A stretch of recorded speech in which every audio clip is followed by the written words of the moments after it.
Welcome everyone to the stream! Yay! I just saw the face I drew. It's our weekly happy time where we draw shit and play D&D. All right, so before we start, We have a nice color scheme going on in the chat right now. we have a really nice color scheme in the chat. That's true. Justin, do you have any word from sponsors or anything? Well, today Taco we're sponsored by Tuesday. Squarespace.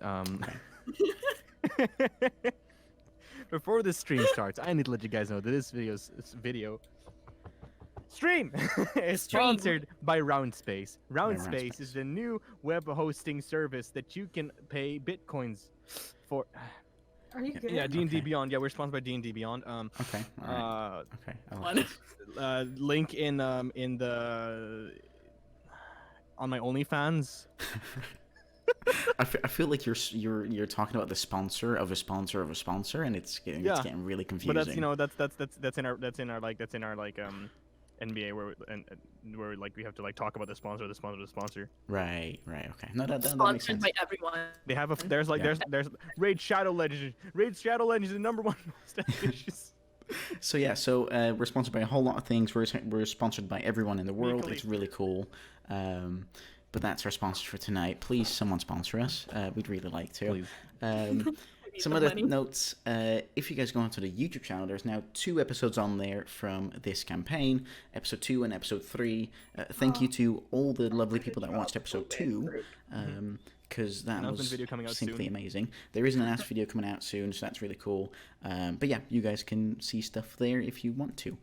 So that's really cool. So, I don't think I have anything else. Do you guys have anything else? I'm drawing the Blue Man group. Okay, someone's drawing the Blue Man group. Get your Is vodka. that Baby Yoda at the bottom? It was supposed to be a cat, but it turned into Baby Yoda. You okay? Okay.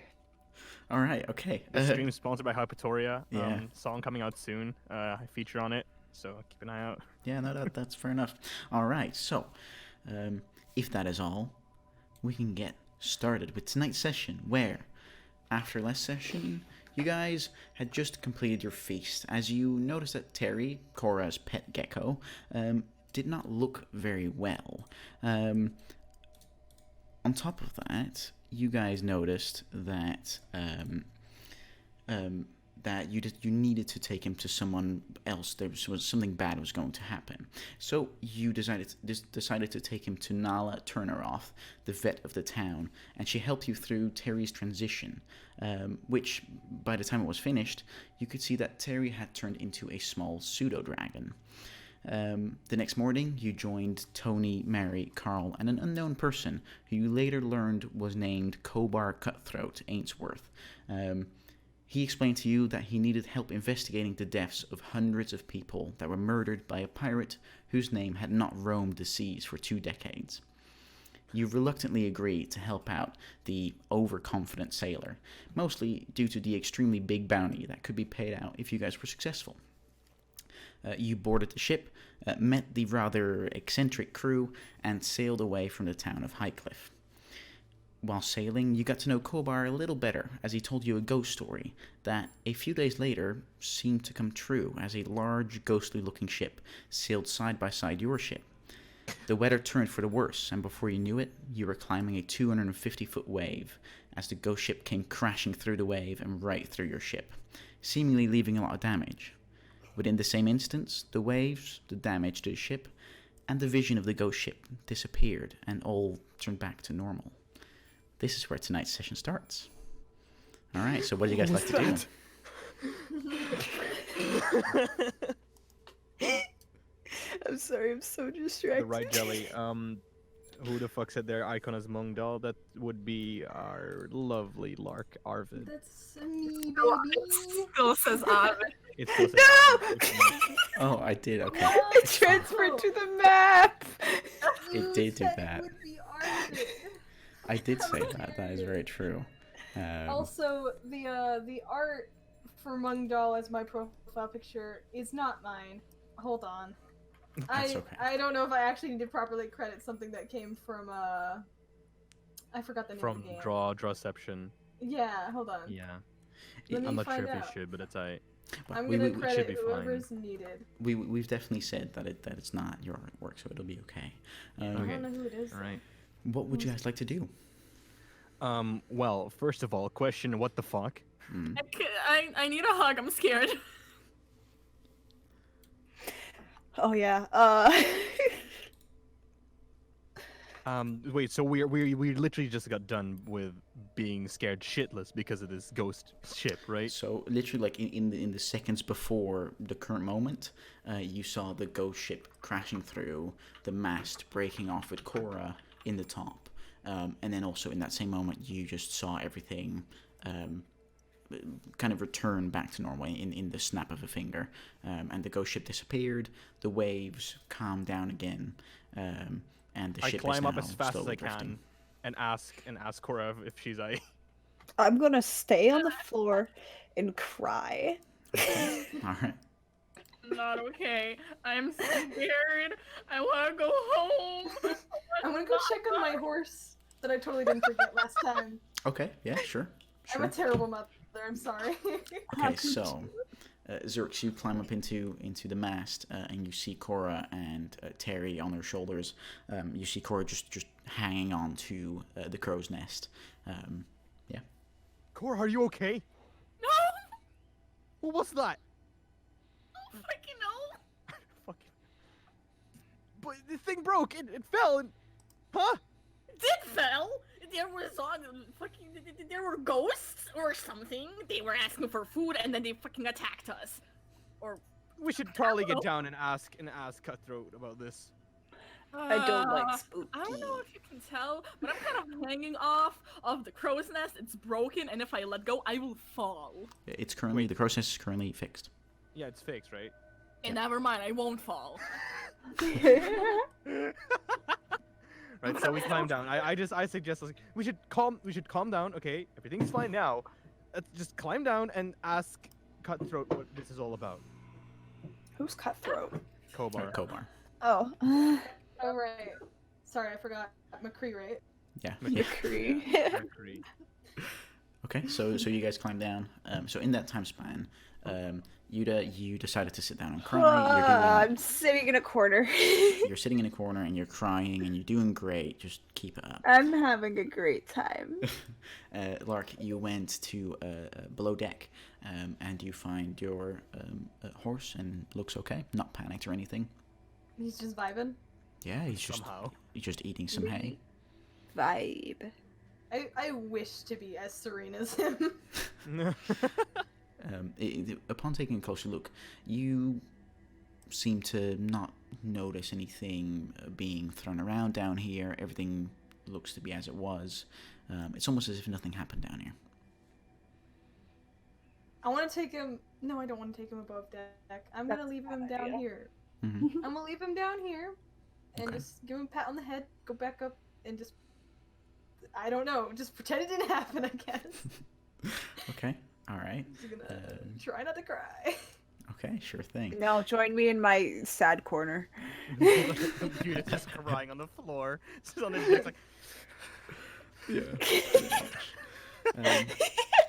Okay. Terrified, I want So a hug. Cora and Zerx, you guys go over to Kobar. Yeah. Okay. All right. Are So we making our profile pictures or dudes? I got you. So as you both kind of like you climb down the mast and then you go towards the back of the ship. You go up a small set of stairs where like the steering wheel is, and Kobar is standing behind it, just like his hands are clenched onto the steering wheel, and he's out of breath. He is panicked. He's not doing okay. And he looks at you both and says, "What the hell was that?" This is what that story you were talking about the other day. Which ghosts? Well, Which ghosts? well look, listen, all right. Look, it must have been. It can't be that, all right. These stories, they're not. You know, they're stories. They shouldn't be real. Apparently not. But you saw them, right? Well, hell yeah, I saw them. Jesus. Okay. But it's over now, okay? We shouldn't worry about it too much anymore, I'd hope. Unless I you mean, return. I mean, they better sure as hell don't return, because if they do, I got my pistols ready. Eileen, you got your blunderbuss? Oh, hell yeah, I do. As Eileen Shoot a responds. ghost. Against ghosts, my guy. Look, listen, all right? I don't care who it is, what they are, or what they do, all right? They can't dodge my bullets. Not mine. No way. Yeah, I want to make fun of him so bad. Don't. and not, I want to make fun of him so bad. So, as this is all occurring, you guys, roll perception checks. Roll initiative. Be shooting him, by goddamn, be shooting. I'm a goddamn be shooting. Oh, I that's just for saw sure. the new little thingies on the I rolled a 16 for perception. sheets. Okay. You said perception? Yeah, Yeah, perception. Wait, what are we looking? We're rolling perception. Okay. All right. Goddamn. So, let's see. So all of you, you kind of start looking around, and as you continue the conversation with Kobar, the voice starts to echo a little bit, and Fuck. it starts to sound muffled and far away, and it's constantly switching between those effects, and you start to slowly feel your sight starting to blur, as your head starts feeling heavy with this sudden wave of fatigue that's coming over you. You see around you that the shipmates that are on the ship, the Stair, they're slowly starting to, they're moving slower, and some of them are kind of like falling onto their knees, and they're trying to get back up, and none of them quite manage to do so.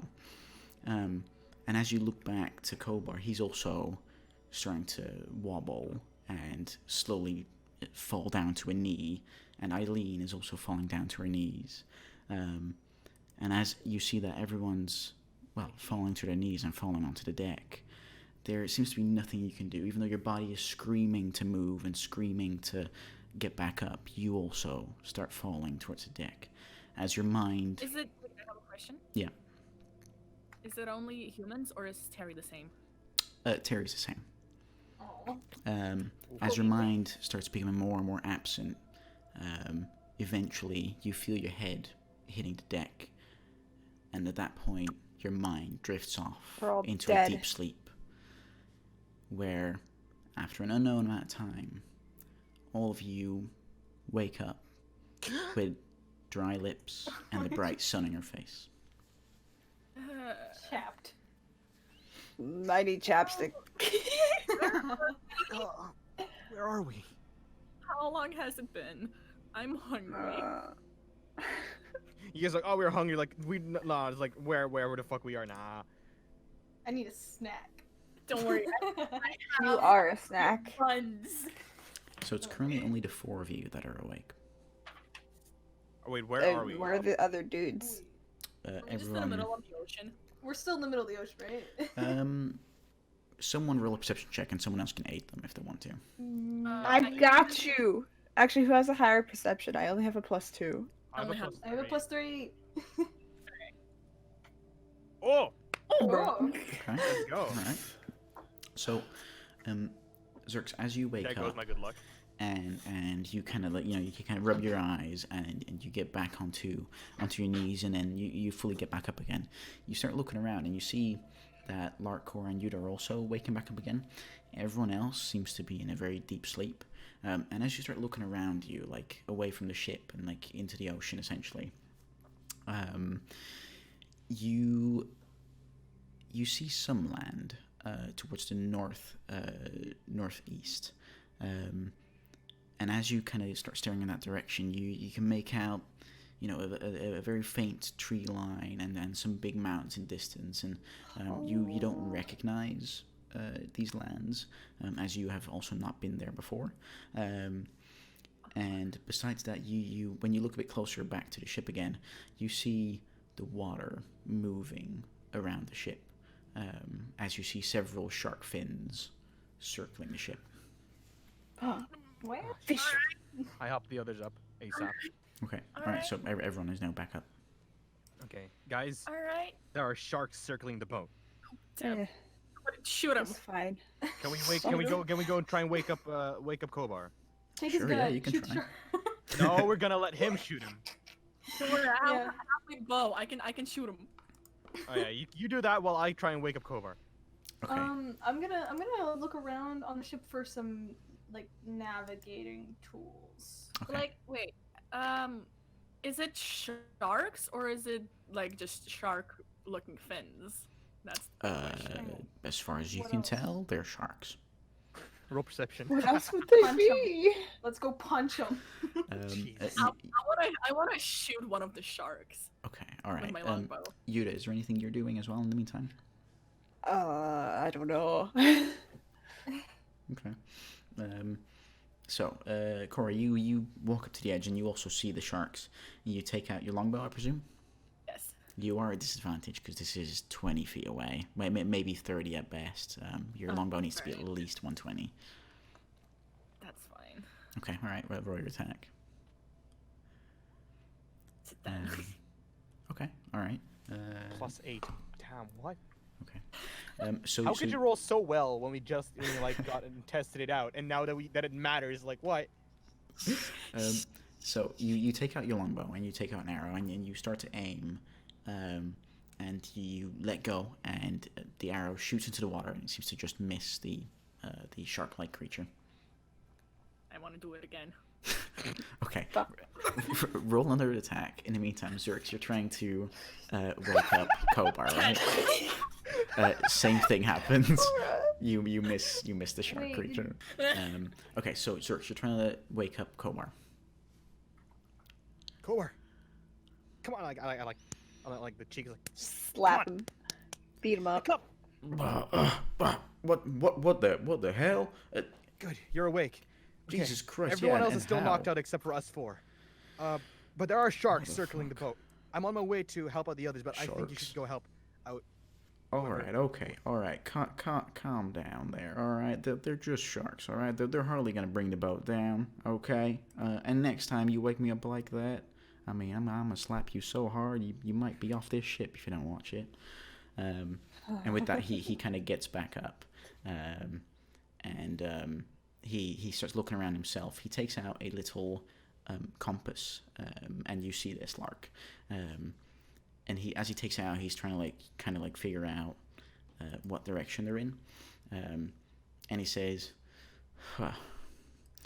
All right, okay, well, it doesn't seem like we've gone off too far of our original course, but it's definitely going to add another day or so of sailing through the bleeding hot sun. Jesus Christ, it's hot enough to fry eggs on here. Jesus. And with that, he just tries to kind of get a hold of himself again. Okay, well I'll go look whoever else of the crew is like knocked out. So at this and point, see most after them. people start waking back up. Okay. Lark, are you still looking for additional navigation devices? Yeah, I just kind of want to get a general like. I haven't seen a map, so I don't know if I would be able to tell where we are. Okay, well, you could possibly look in the captain's quarters. You could probably look for a map there. That's really the place where they would keep maps. I'll do that then. Okay, all right. So as you progress towards the back of the boat, you don't go up the stairs to go to the steering wheel. You instead stay on the main deck, and you enter through a door that leads into the captain's quarters. Roll a perception check. See if you can find something. Okay. Nope. Okay, all right. So it takes you the better part of 20 minutes before you finally find something where you're like, okay, this kind of looks like as close to a map as you can have it at this moment. And you guys see this. Oh no. Give it a second to load into resolution. What beautiful resolution we have here. Gorgeous. Gotta Nutty, zoom. bro. There we go. So this is what you see, Lark. This on a map or? Yeah, this is on a map, and it seems to be can't get out of here. it seems to be a local or a more localized area of the big map that you saw in Highcliff. I didn't see Volcano. it. I kind of want to take it, but I know I'll get my ass beat if I do. Do it. So. So by hearing what Kobar said, that you guys didn't drift off too far, you'd guess that probably you're towards the south of Keel Hall Island. Okay. Wait, what? Oh. Alright, yeah, that's. I mean, yeah, that would make the most sense. Yeah. Okay, good enough. I Okay. won't take it as much as I want to. Okay. I will. You're currently not there. I know. Okay, so you go back onto the main deck, and at that point, everyone else starts kind of waking up, and Eileen wakes up, and she says, "Well, lordy lord, what the hell happened? Where are we? Why are my lips so dry? My lips are never dry. Not for a good old Eileen blunderbuss. Come on now, this is not fair." Where? Wah. Okay. Well, Yeah. I don't know what to do now. I'm kind of frightened. Lara, go kiss Eileen's lips better What? to make I'm just sitting here like, You want me to moisturize your lips, baby? ew! I want her to be my wife, not Okay. not a wife. I don't want to scare her away. God, Maybe So- she'll like the gesture. no. You You can never know. you can Like maybe she really try. appreciates the boldness of it. You know, it's like, ooh, you're I feisty. don't think she's into that. I don't think she'd be into that. I think she's gonna think She's I need into help. throwing you. Okay, but that's kind of hot. So as you guys are discussing that, I'm kind of glad that like stream doesn't have face cams. Like, I was like, so Eileen gets up and she goes towards the steering wheel, and she stands next to Kobar, and she says, "Jesus Christ, did you see that ship?" And Kobar looks back and says, "Well, yeah. Did you see it too? Like, I thought I was going insane." Wait, Um, see them talking? Yes, you see it. You can hear them talking. Yeah. Yeah, I want to come up to them. Okay. All right. You come up to them, and Just they look at you. while they're talking. Okay. All right. You're not saying Just during anything. the conversation. Nah. Okay, all right. So they continue talking, and Cobra says, "Well, I mean, in my opinion, I reckon Hartwell will know more about this." And he looks towards the front of the ship. He says, "Hartwell, what in the world happened?" And Hartwell turns around, and he comes over, and he says, "Severity of the damned, that's what happened. You all know the story, but what you don't know, well, it's an important detail. So when the captain realized that the food would not last before they would get back to port, he put ein sleep powder into the food of the crew. The whole crew froze to death in the sleep that's followed."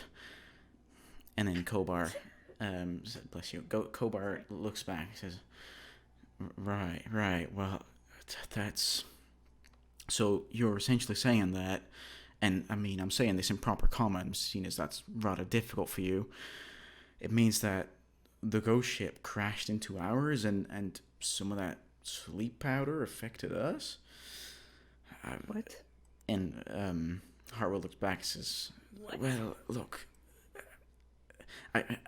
I've only heard stories of that happening, but I always presumed that the crew telling such stories, they probably had too much ale, is what I think." And then Well, clearly not. Because Hey. that just happened to us. he looks at you and says, "Well, I mean..." And Cobra takes over and says, "I mean, you might be right. It could very well be that what happened to that crew just happened to us. We were just lucky it wasn't winter's clothes. Because then that ice, that would have crippled us, and it would have probably froze us to death within seconds." well, I suppose we could be considered lucky then. That's Well, I lucky as suppose so. Yeah. And So where Zerx, are we anyway, by the way? okay, so Zerx, as soon as you say that, from behind you, you also notice this shape, as Channing appears behind you, and just says, "Lucky, right?" Where Where did you come from? Baby. And he just baby. he walks off towards the main deck and just sits down. So Corey, you ask where you guys are. Eileen looks at you and says, "Well, darling, if I knew that, then wouldn't I have already told you?" Good point. Good point. Anyways, Captain, where are we? And Cobra looks at you and says, "I mean, did you just not hear what Eileen said?" Fucking god damn it. But hey, look, listen, all right. What we'll do, little Missy, we'll calm down, Oh, right? God. And How about yes, we go to the land? the land? Where? That way. That way. Which direction do you point? Northeast, was it? Okay. Or all right. southeast? No, it was northeast. Northeast. Okay. And Southeast would be very much off. yeah, Well, I'm freaking high. Point west. yeah. I need a compass in here because I cannot even fucking, I don't know my lefts and rights. I fucking, alright. It's okay. Up. I'll help you. Don't worry.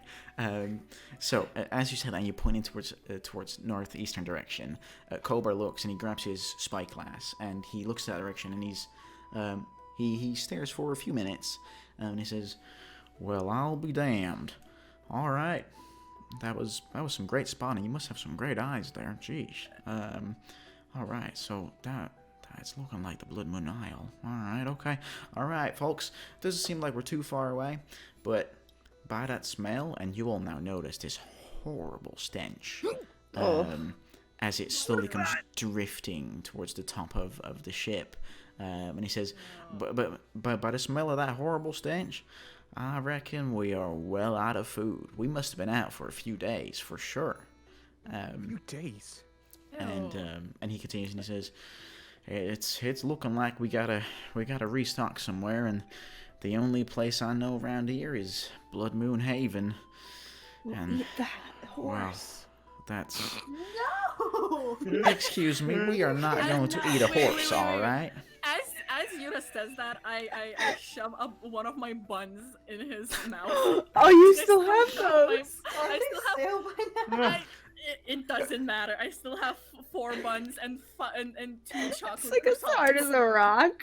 Okay, so right. Make They a become very strength check to see if you can force a Strength. bun. If she rolls like a gnat, just make her like break teeth. And Yeah.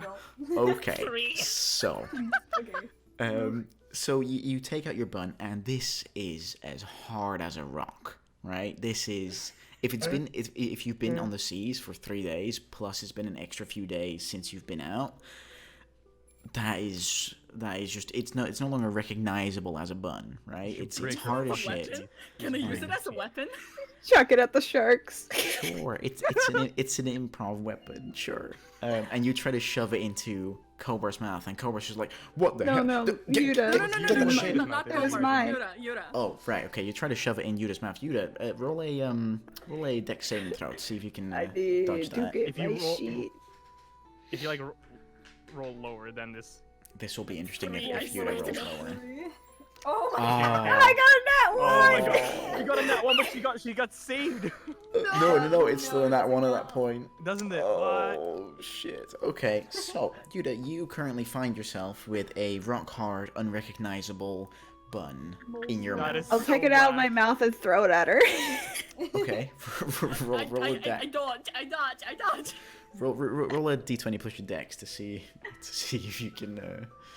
Okay, Cora, make a dex saving throw to see if you can dodge it. Damn it. Okay, It so just flies past her and Barely hits one of too. the other ship members. I mean, yeah. So it flies right past her, and it just kind of flies off the bow, and you just hear bloomp, as it disappears into I was the like water. the shark, like what the fuck?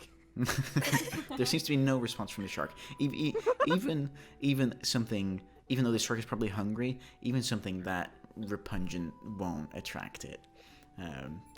Cora, those buns are really, really old.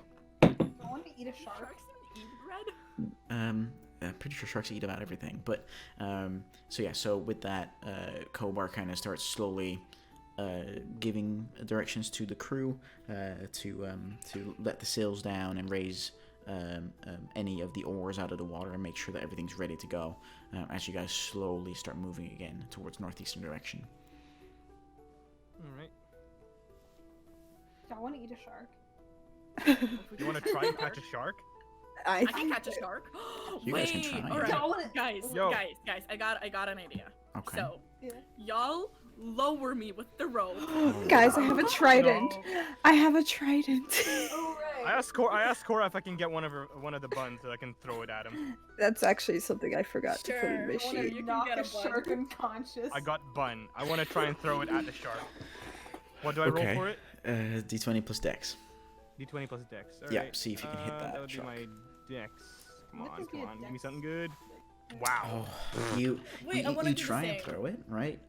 I'll get to that in a second. You try and throw it, but it's this very measly throw as it just kind of more let it go than throw it, and it just hits the side of the ship and then falls into the water. And from the back of the ship, you hear Cobra going, you better watch out there with my ship, all right? Don't you damage my baby. It's just a bun. Don't worry about it. Why are you throwing? But I mean, never mind. All right, do your thing. We're feeding the I sharks. want to do the same. I'm gonna throw this. Don't feed the sharks. God damn it! How I many never times mind. do I have to tell this to Shit. people? It sounds like Don't- a kill. Don't Goddamn. feed the damn sharks. Goddamn, Bobby. Don't feed Damn. the goddamn shark. Yep, have it, Bobby. So, Cora, you try to also hit the shark with a bun, right? Thanks. Yes.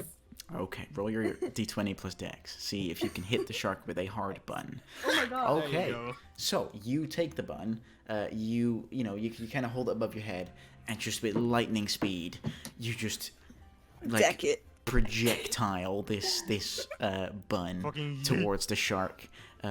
Roll a d4 to see what kind of damage it does. Holy shit! Okay. Annihilate the shark. shark. So you The you- shark's going to ascend and like kick her asses. So you throw the bun, and just with incredible speed, it hits the shark, right like in his eye, right, and just the eye just kind of like almost like explodes as if someone just popped it, and the shark is pissed off, right? He's really hurt, and he's pissed off. So you want to try that Attack rope the thing bun? again, Cora? Wait, does it attack the bun or the ship? Currently, it doesn't attack anything because it's just lost an eye. Alright. I'm a smirk at Zerx and be like, yeah, pussy, I did it. Is there no fishing You want to try that rope idea again that you had earlier? Yes. Wait, why are we abusing the sharks? Because we want to Wait, eat wait. it. Cora just said she wanted to try the rope thing. Yeah, sure. So what Wait, exactly are are there you no guys fishing doing? nets on here? Sorry. Is there no fishing nets on here? You could look around for fishing nets. I'll look for fishing net because it seems a little silly. Okay, you take about 10 minutes to look through the entire boat. You find one fishing net. The boat is not naturally equipped for fishing, but yeah, there is one spare one. A shark would probably tear this up. Yeah, you'd reckon so. Well, I'm gonna yell to Cora, like, fucking kick its teeth in. Alright! Zerx, we're doing the thing. All right, let's do this. 'Cause I don't Any- wanna ruin it. other people need to hold this fucking rope with me. Oh my god, We're I'll gonna- help hold the we're rope. gonna end up feeding Cora to a shark. Yeah. You know what? If that how it be, that how it be. That's how it be. Oh, That's hell. Wait, I'll tie a second rope to it because I have like 2 extra. Okay, so you guys have now tied 100 feet of rope to Cora. No. We should all 3 of us should have one rope connected to Cora. So, like she has like 3 ropes connected to her. Okay, No, so I don't want. Like, there's no point in having a longer rope. Wait. I don't want 100 feet of rope. I want like rope that can like. If I fall, I don't hit the water. All right. I meant it so like individually one would be tied to me and then that other end would be tied to you. And then Zerx would have one end on him and one on. So you know, worst case scenario, it's you're pulling someone down with you. All right. I'll drop her. I will cut this. Okay. I will cut this one rope. Okay, so you guys are tying a rope to yourselves and then also directly to Cora. So there's 3 ropes attached to Cora, and there's 1 attached to everyone else, right? Yeah. Okay. Or I like how somebody tells us to eat the horse. Oh, they're leaving. Aw, But my person. you okay? So then you. What exactly are you trying to do? Alright, so I want Mm-hmm. to slowly climb down the ship, right? Yeah. To like the point where, like, even if I hover above the water, I can stab a shark with my sword. Oh. I take the Okay. net with me. Also, I take the Yeah. net with me. We're gonna lower her like a spy. Okay. All right. Sure. So okay. So you guys do that. Easy enough. Dun, Well, dun, dun, easy dun, enough.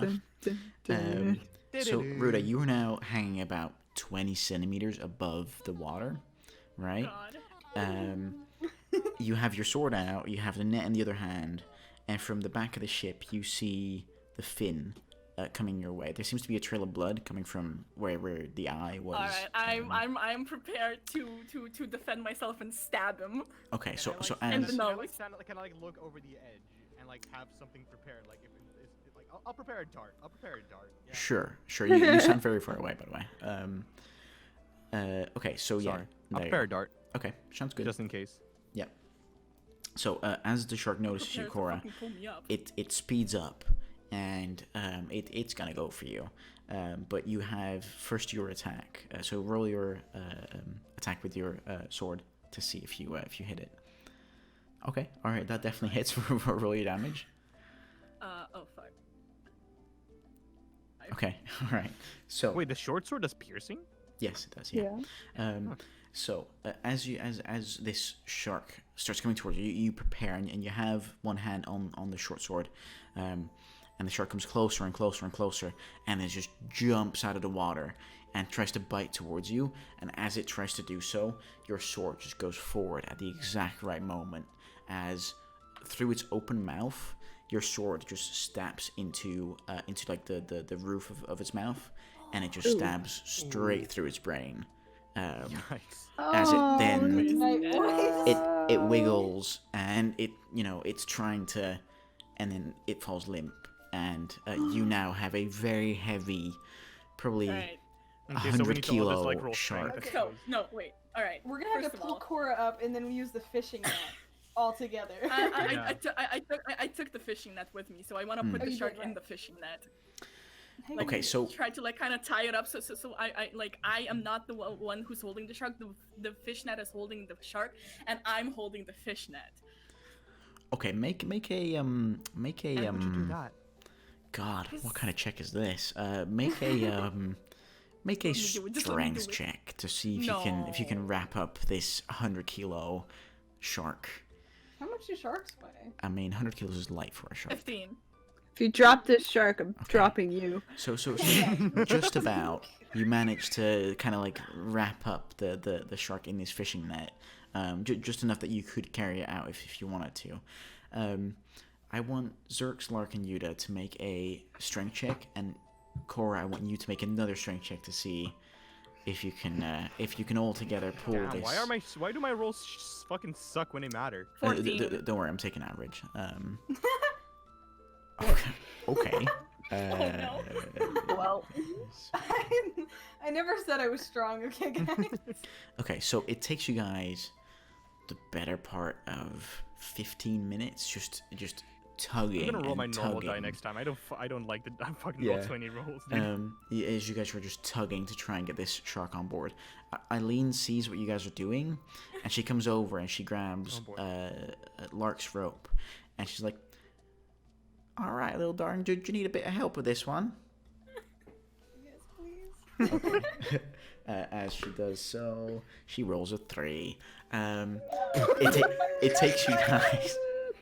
It takes you guys the better part of another 15 minutes before finally you have a really sweaty Cora that comes dropping onto board, and there's this massive shark well, quote unquote massive. In comparison to Korra, it's massive. That just gets Dude, in pulled. comparison to Corey, even Zerx is massive. Like, Yeah, what? that gets pulled onto the ship and just falls straight on top of Korra. As She's Korra is, kind of squirming under the large fish. Do that we, you guys let's just help pulled her out. up, guys. Let's help. Food. Just I roll got the shark off. Let's her. lift this shark off of her, guys. Just roll it off. Nah. She'll got figure it out. I'll roll it off of her. I Okay. didn't think this would work, to be honest. Neither did I. So you guys, you rolled the shark off of Korra. Korra, you're no longer squashed by a big shark. Yeah. And you guys have successfully fished for a shark. And that is now on board. Cobart's looking from the steering wheel and she's like, Can we eat it? holy goddamn, did you guys just catch that? What the hell? Yeah, I did. It's me. I did it. Jesus Cora's Christ, just little covered one. in shark blood. And she's like, yeah. Yes. It looks like a whole ass toddler, just like covered in Yeah. blood. Well, Jesus Christ, little one, that's a good one. I mean, we're still probably gonna have to restock, but nice one. You caught yourself a shark, and that's gonna give us a nice little, a nice little lunch, I suppose. And then he calls out to two different crewmates, and he says, can you guys make sure you skin that thing and dice it up into friable pieces? And with that, they take the shark corpse and they hang it up and they start skinning it and making sure they take all to the. the two people who took my shark. Okay, you smirk to them. They pay no attention to it. I caught it. Yeah, I mean, yeah, you successfully, well, quote unquote, caught a shark. So with that, is there anything else you guys want to do? Eat him. I think this is our opportunity to get to know these crewmates. You reckon? Yeah. Sure. So, I mean, I'll Well, let I these wanna guys talk to- choose who they I want to wanna talk to talk- first. I want to talk to Dolly because we haven't talked to her. Okay. Never mind. She's the I was creepy gonna, one, but right? Okay. Okay. Well, I mean, I'll- Zerx, you can come with me. I don't mind. Yeah, I'll tag along. I'll tag Okay. along to talk to Dolly. If you tag along to chatting to be my wingman. Sure, whatever. I'll be your wingman. Okay. So, are you all talking to Dolly together? Yeah, I sure. want to watch. I don't Okay. think we should all approach Dolly. No, That's- we that's should sort of- not All of us all at approach once, just Dolly. circle I'm gonna around intimidate her. Okay. I mean, if everyone's Um, going to Dolly, I'll talk to Channing or like Eileen again. I don't know. No, I'll just vibe. Okay. All Okay, right. so we'll talk to Dolly. Yeah. All right, let's go to Dolly. Okay. So, Zerx, Gory, you guys go talk to Dolly. Lark, you watch from a distance, and Yuta, you're just vibing, and you're just I'm watching vibing. this happen.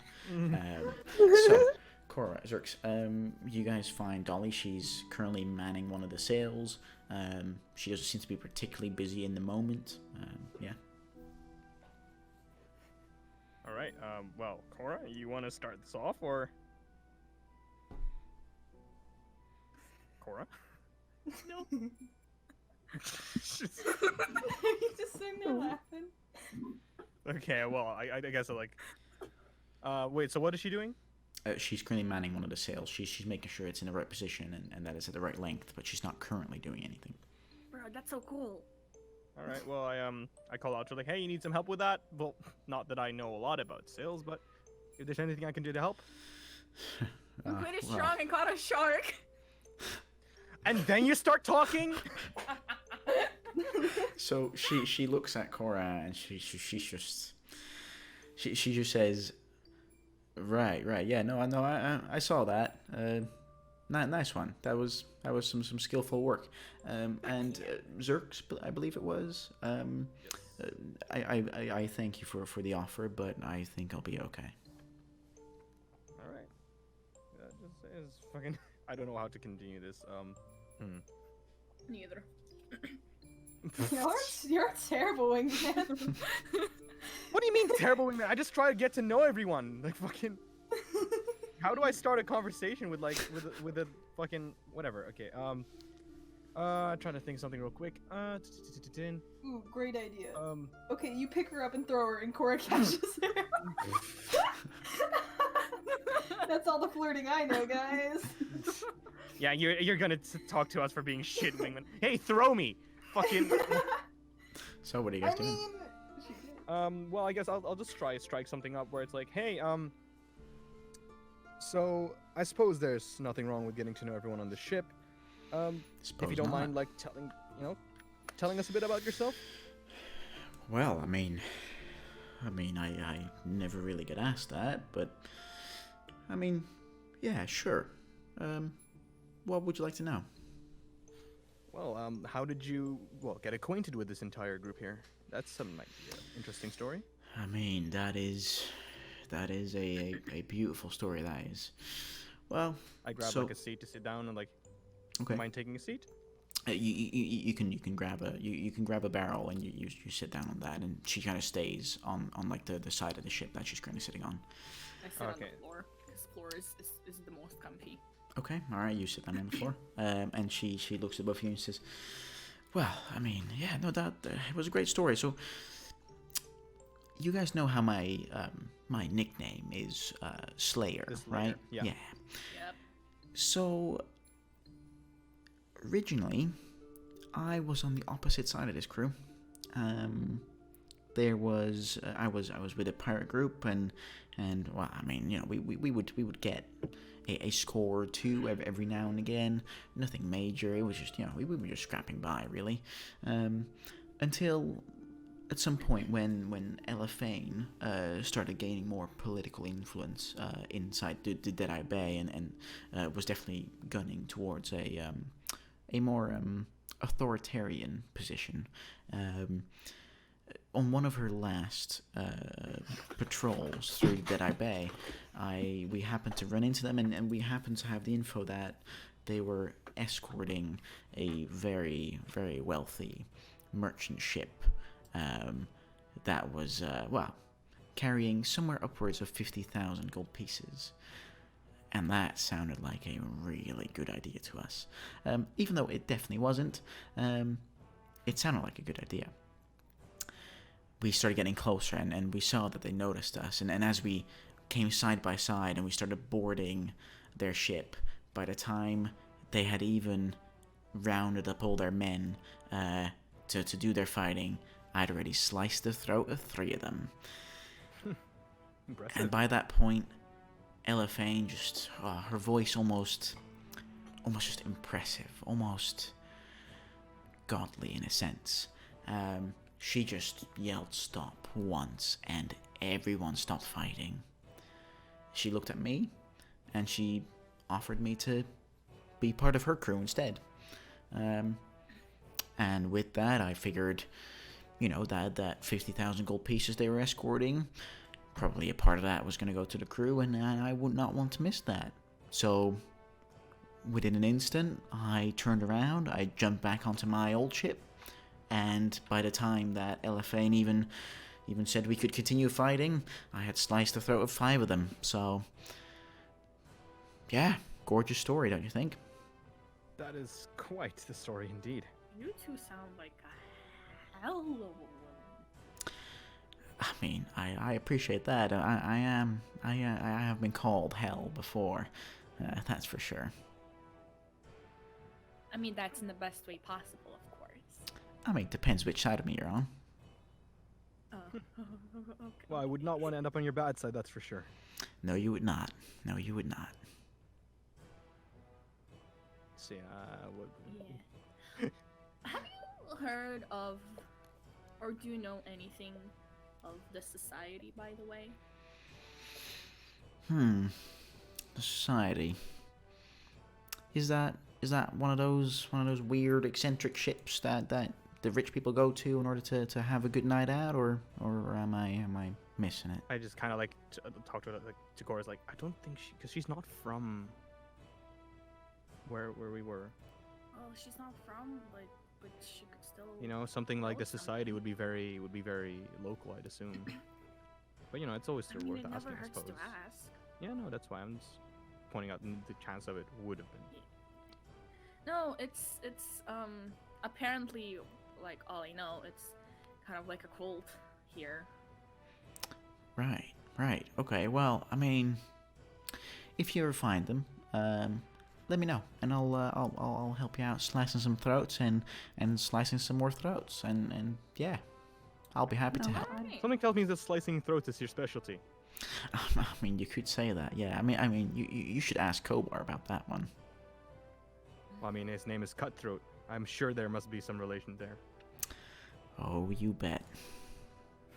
Do you know anything about his backstory in terms of Cutthroat, or you reckon we should go ask him ourselves? I mean, it's probably a story for him to tell, but it's an interesting one. Well, we'll definitely reach out to him for that at some point, I'm sure. Okay. We have some days on the ship left. We have some time to get to know each other a bit better. Absolutely. I mean, and that's before we all die of starvation. So. I got a shark. Don't worry, we're not dying. Yeah, I mean, there's 30 men and women on this ship. I mean, that Women. shark's Say gonna. women. Yeah, but look, listen. All right, it's that shark's gonna feed us for one, maybe 2 meals if we're careful. I can catch another one. You guys want to catch another? Right, sure. All right, okay. Well, it's been good talking to you. And she just starts adjusting the sail again. She seems to be done with the conversation. All right, no, that's fine. Alright, nice talking to you too. It was nice talking to you. All right, so Okay. we. Right to know. Okay. Anyone else want to do anything?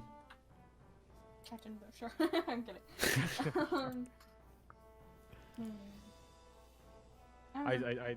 Do we see Channing somewhere? Currently, no. Okay, no, never mind then. Okay.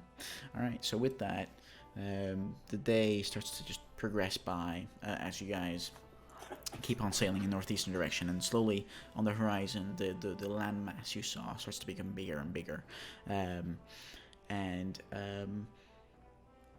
at some point you guys have some lunch where a part of the shark has been prepared in order for people to eat. You'll have a little bit of shark. It's actually surprisingly nice. It's quite fat and it's quite chewy, but it does seem to fill quite a bit. And I'm surprisingly, actually low-key curious about the shark. and People surprisingly, actually do eat sharks. I know, true. but it's like shark. Like I'm pretty sure it was like an illegal. Oh no, wait, the fins were an illegal in this stream, sure. yeah. So you guys are quite surprised by the fact that people were able to just make a fire on the ship, just like that. But it kind of worked out. The ship didn't burn down, so you guys are all okay and you're all fed. And there's still some water left that you guys can still drink, because water doesn't tend to go bad, or at least not clean water. So who of you is taking watch as the day progresses? I'll do one. Okay. Okay, so Zerx and Lark, you guys individually do a watch. Both of you roll a perception check to see what you can see. I haven't been rolling too snazzy today, so. 21. 21. Surprisingly good roll from what I'm used to. Okay. All right. Another So bad roll. so which one of you is taking it first? I'll go first. Okay. All right. Yeah. So Also note real quick, Chris, mhm. next time, ask us who watched us first before we roll, because last time that was the mistake you made again. Yes, I will do that, absolutely. Lark, as you take watch in the crow's nest, the day seems to, slowly fly by. Nothing much seems to happen. You don't notice very much. The sky is clear. There's no big waves, no ghost ships, no other ships. Nothing you can notice. Then at some point, Zerx comes up into the crow's nest, and he says he's going to take over. And Zerx, as you start looking out, and you're using the spy class from Kobar, as the day progresses towards an end, roughly 5-6 p.m., you first start to smell this faint smell of fish rotting, and it's very, very The faint. shark's gone bad. And you just manage to pick it up. Then about 10-15 minutes later, the land that you saw earlier in the day, that's now quite prominent, and you can definitely see that you're probably a couple miles out at this point. You see a thick black column of smoke coming from the island in front of you, which is the main island that you see on the map. It's not Keelhaul Island. You kind of are slowly going past that. But as you look beyond, there seems to be a thick column of smoke rising up from the island. After that, you start to smell the fire. You smell the fire and the burning wood. And at some point, you even pick up the smell of what you reckon is probably flesh burning. Ugh. Dun, dun. On top I of yell that, out to Kobar from oh, okay, never mind. I'll wait. Okay. On top of that, as the ship kind of rounds the corner around Keelhaul Island, you notice that there's a port town, like right up ahead. That probably is Blood Moon Haven that Kobar described earlier. And you can just see several major buildings are on fire. And as you start zooming in, well, quote unquote, zooming in onto the docks and the streets, you can see that there is dead people of all races just littered. And you have the feeling that something really horrible must have happened. Okay, so I yell out to Kobar. Kobar! There's a bunch of Shit, dead that's people! Really loud. Holy shit. Uh, Ow. But the dead people. I see smoke, it's burning! A Buildings bunch are of on dead fire! people. Smoke, burn. Okay, all right. Calm down. Get your ass down here, and then we'll talk. All right. I calm down. Did Okay. we hear any of this, by the way? Oh yeah, you Probably. absolutely hear this. Yeah, definitely. Shit. I even turned down my gain for that, bro. Nice, dude. I just rolled backwards. Fucking gain knob. Yeah, who needs gain control when you could just scream from across the room? When I scream from across the room, it'll still peak. Okay, so you climb down and you walk over to Kobar, or run over to Kobar. I kind of want to, by the way. There's a bunch of buildings on fire. There's this like big smoke cloud, and I see a lot of people just dead on like the floors there. Jesus. Oh, okay, all right, okay, all right. And he shouts towards his men, raise the sails, all right, start rowing, guys, start rowing. I want to go as fast as we possibly can. And just the entire crew just all grabs an oar, and they're just rowing, and they're going in an incredibly in-sync rhythm, and you seem to be speeding up so much more than you were with the sails. And you're probably about a mile out at this point, as you start approaching the town. All right. Can we like look at like? Do we see anything more than what I just did? Actually, yeah. Before I do, I explain the like rest of the crew what I saw. Like Okay. well, Lark, Cora, and Yuta. Okay, all right. So as you approach, you can see that this port town, it's not necessarily a big one, but you can tell it's an important one because of all the many warehouses that are like right next to the docks, essentially. And you can also see that there's 3 ships docked in the harbor, but you currently can't see any movement on them. They don't appear to be on fire, but you can definitely tell that many of the buildings and many of the warehouses are currently like engulfed in flames, and everything is just slowly burning down. And just you can see, like I said, you can see dead bodies of multiple races. You see some ogres, you see some dragonborns, humans, halflings, orcs. You see all kinds of different races, but they seem to be all dead on the floor. I don't like that. I That ask. makes me I nervous. ask. I go to Cobra and ask: is there anything? Do you know anything that could have caused this? Anything? Well, Jesus Christ! I mean, there could have been many things. Well, no, actually, no, there couldn't have been much that could have caused this. There must have been. Well, I don't know. I mean, so many people dead. It better not be that damned Braxton, fucking raving all across the seas and killing people whenever he sees them. Braxton? Well, yeah, Mather Braxton, the guy on the ladder that I showed you guys in Highcliffe. Right. It better not be him. And you guys are currently still progressing towards the town as you guys get really close, and the ship kind of slows down and steers into one of the free docks. You guys are now right there in the docks, and there's currently no fire around you, but the buildings ahead of you guys are on fire. I say we should all get out.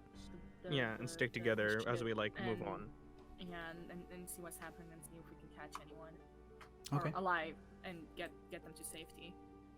Okay, all right. So as you get off the ship, Kobar kind of raises his voice and says, look, listen, all right? I'd love to help you guys, but I ain't leaving this ship unattended, all right? I'm definitely keeping my crew here, and I'm staying myself because this is not my ship. If something happens to the ship, Elephant will, well, this scar you see here on my neck, she'll make sure it's no longer a scar and again a cut. And I don't want that, all right? We understand. We'll be back. And with that, Eileen says, well, look, listen, Kobar, you know, it'll be fine, all right? You know, I'll go with them, all right? And then if we find something, we'll hurry on back and we'll tell your little cute ass all about it.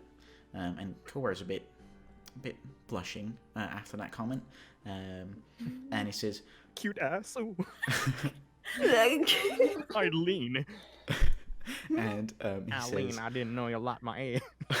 look, listen, Eileen. Lark is just standing there in jealousy. It's like, come on, Seething.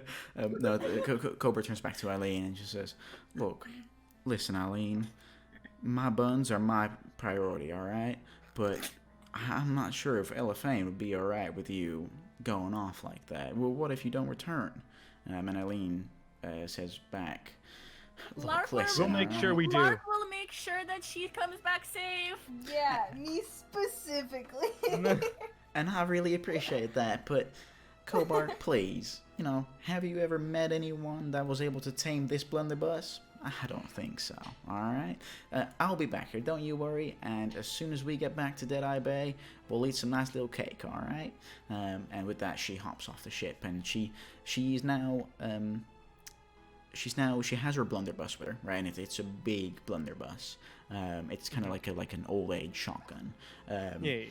And she also has a strap going from her left shoulder down to her waist, and there seems to be 3 spherical black objects on it, and there seems to be a fuse coming out of each one of them.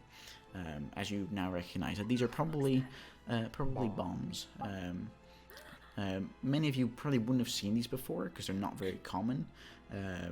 Mostly only like in mining operations they tend to be used. But she's wearing them on her, and it looks like she's comfortable with them being there. So with that, she jumps off the ship and she joins you guys. She says, "All right, where are we going?" Right, let's just head on, I guess, and see what we can find. Yeah. Okay. All right. So As the you person with guys- most hit points, I will walk forward at first. I'll take the front. Okay. All right. How many points do you have? 28. Oh, okay. How many? 28. 28. Okay. Wait, what? So, Points. Zerx, you're going up front. Who's going behind Zerx? I have 23 hit points. I'll so- be behind Cora. Okay. And Lark? also, I'm not sure if I can use this like outside of combat, but I have this. I have in my Kensei path. I have this thing called Agile Parry, Mhm. which oh no, it's if you make an unarmed strike. Never mind, it's a Okay. combat thing. I have to Alright. use it after combat. Yeah. Okay. Otherwise, I would have added 2 AC. Right. Okay. Right. I mean, you can definitely use it in combat. Yeah, absolutely. So it's Zerx, then Lark, then Eileen is after that, and then Cora, and then Yuda. No, actually, I want to be behind Yura, so I'm the last one. What? Oh, okay. Okay. All right. So you guys go in that. Yeah, we in need that order. someone with a little more hit points to cover the back as well. So. Yeah. Okay. All right. So with that, you I got guys you, Yura. Don't worry. progress I- along the docks as you see some dead goblins like lying on the decks, and they seem to be dressed in like sailors' clothing, and there's cuts and gashes all over their body. These poor bastards. And as you progress on and go up onto the main docks that are made out of stone, you can just see a massacre. Death. Yeah, Death everywhere. pretty much. Yikes. You guys see dead people of all races just spread around all across the harbor, and all of them seem to have come to the same fate, just lots of cuts, some puncture wounds, and in general, that's pretty much all you see as you progress through one of the streets. It just continues. I wanna. As I'm walking, can I roll like perception or something to see if I can spot any like alive people? Sure, yeah. Roll perception. Fuck. Wait, I can reroll it. I can reroll it. It's Yes, you natural can. one. Yeah, you can. Yeah. Yeah, you have the luck ability. That's true. Okay. All right. So with that, as you are walking, Cora, you're looking around you. So far, you don't see anyone that's alive. Ugh. I'm gonna just keep my eyes open for Okay. any alive people. Okay. All right. So let's have a look. So as you guys keep on progressing, you guys just keep on going down the main street, I suppose. Yeah. I mean, if there's any like, I don't think there's any other way. Like unless we like see. There's some like alleyways and like there's one Not road. going into an alleyway. We are Yeah, not no, going we're into not an doing that. alleyway. Okay. We're There's gonna one. get jumped. There's one road that is kind of like crosses the main street, but again, there, as far as you can see, just dead people, just everywhere. And as you continue on, the smell of fish is still incredibly strong, as probably for the past, well, you don't know how long, but whatever this town had in fish stocks, that must have rotten by now. And you can also smell that the smell of burning flesh is starting to take over as you hear the fire raging around you. I would like you all to make a perception check, please. You hear that burning flesh smells like burning hair. Yeah, that is. It's a disgusting smell.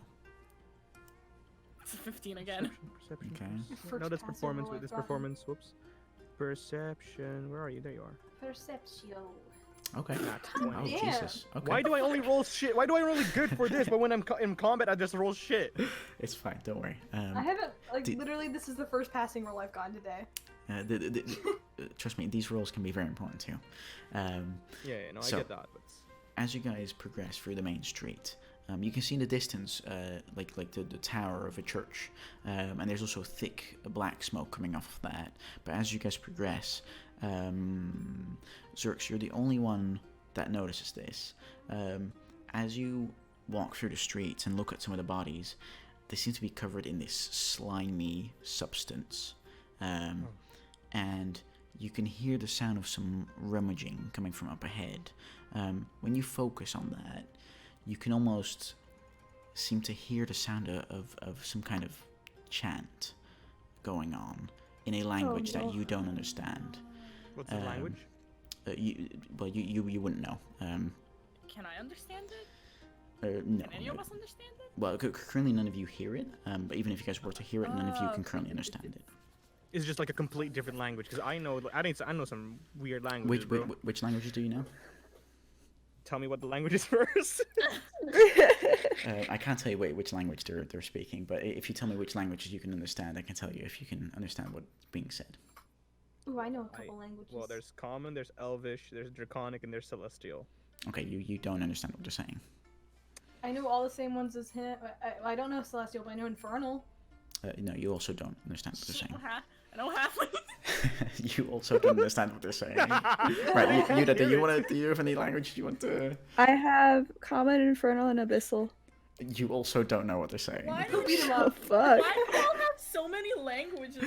What the You guys are very educated. Holy shit. Big brains. And as you continue, Zerx, you hear the chanting, and at some point you see two people lying next to each other, and they are beautifully dressed. Right there's one. Oh god, it's a sacrifice. I'm not trusting this. I am not trusting this. There's one dragonborn woman, beautifully dressed in a very nice. Wait. I see these. Are they like at the chanting, or are they like not there? No. You're currently walking by them, right? They're just part of the massive spread of dead bodies.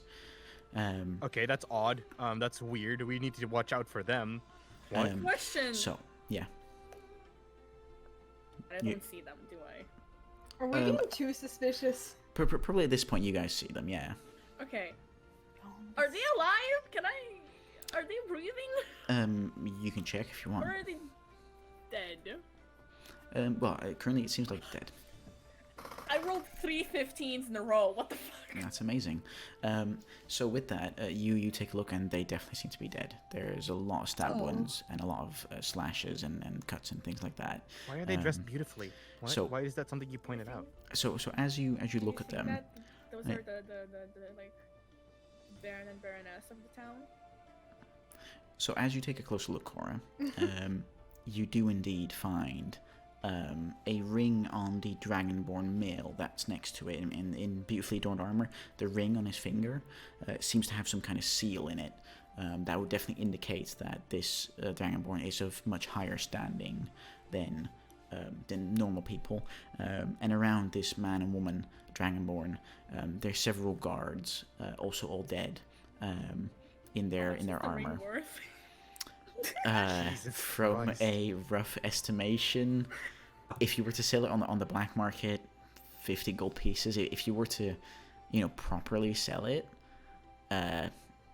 it could be, depending on your bargaining skills, it could be anywhere up to 250 gold pieces. Could be worth it, because it does seem to be a platinum ring, and it's very well adorned. It's got some gems in there that you currently don't recognize, but it looks very nice. I want to take it and I want to put it on my finger. Oh, Okay. I'm gonna look away when she does that and pretend I didn't see it. Make a Does this match your character? Why that's... make a I mean, look, I take everything that I can scavenge and sell it to That's true. people. That's true. I am a charlatan. That's true. I am a merchant. I can sell anything I want. I mean, it's fair. Make Even if a, that means taking shit from dead bodies. Yeah, I mean, Ah, it's, I mean, they're dead. grave It's not like they're robbing. using it. Oh my god. So make a sleight of hand check to see how well you can get the ring off. Oh god. Okay. All right. So after 20 seconds of like fiddling and trying to get this ring off, the last little bit you kind of pull a bit too hard, and as you do, the finger kind of slowly rips a little. But it doesn't. I yell, ew. It doesn't quite fall off, but it's definitely a bit ripped. And as you yell "eel," Eileen looks over and says, "Little Missy, what do you think you're doing?" I was taking the ring as a fucking She was evidence stealing the that ring. they are dead and they are not alive anymore, and Roll a that deception something check for bad me, happened please. to the town, and Roll the finger a just deception kinda- check for me, please. What? Deception check for me, please. Deception. Okay. I ain't helping you either. Yeah, I know, I'm not helping you on this. No, you shouldn't have done it in the first All I right. have Well, a +5 you're- on it. What the fuck? you're very lucky that she rolled very low. She says, Can I just say she was stealing the ring? "Oh yeah, I mean, you totally could, yeah." The fuck up. Just throw her under the bus. Okay, so do you say that? Yura, I'm gonna Yeah. tell that you stole the fucking spyglass. No. Okay, all right. So, as you guys are having a little therapeutic moment, airing all your past mistakes, Eileen looks at you, Cora, and she doesn't say anything. She's just a look of dismissal. Disappointment. Yeah, and disappointment. Yeah. As she then looks away again, she starts following Zerx again. You made my And so- wife sad. Zerx, the only other detail that you noticed whilst you were looking at these two beautifully adorned people, there were some scales of some sort that weren't their own, like covering bits of their body, and they look like fish scales. Fish scales on their body. Yeah. That weren't theirs, and they were like on their body. Yeah, like it was around the cuts. Wait, so their skin turned into fish scales, or there's just fish scales No, on there? there's separate fish scales on their body. Okay. Okay. They get attacked by some like freaking Fishman. demonic mermaids. So, what do you guys do? I guess we'll just have to walk forward and just see for ourselves. I just let them know, like, hey, I hear something up ahead, and I see something. Okay. Do I see something from up ahead? Currently, no. Currently, the street Okay, turns but to the right. Yeah, but I'll tell them that I hear something up ahead, and then we'll, just keep Okay. their eyes and ears peeled, Okay. All right. So as so you they guys can be at advantage for next perception roll. Okay, so as you guys keep on progressing forward, at some point, you guys all hear the chanting, and Eileen also hears the chanting, and Eileen just slows down a little bit, and she I grabs a don't hold like of her. that. Oh, she understands it. No, she does not understand it. Oh, okay. She grabs her But she blunderbuss, recognizes it. and she just slowly starts walking, and she says, "I don't like this. I don't like this one bit. No, sir." No, sir. I didn't sign up for this. Nuh-uh, not today. Nuh-uh. That sounds like a cult if I've ever heard one. So You guys Just keep your eyes and ears peeled and get ready for anything. okay, so as you guys move forward, you start turning the corner, and you're now really close to the church building that you saw earlier. And as you guys move forward,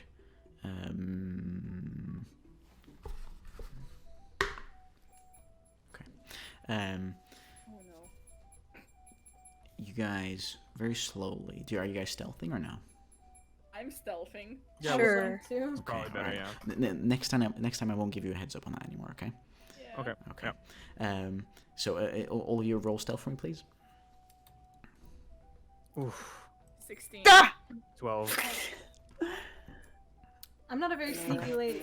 That's all right. That's all right. I'm taking group What's average. with these rolls when they matter? It's so I've fun. rolled successfully once this game. It's fine. It's fine. I'm taking group average. It's not a problem. Okay, good. What do you? No. Hey So- guys, I'm bringing you down with me. With that, you guys quite stealthily, to be honest.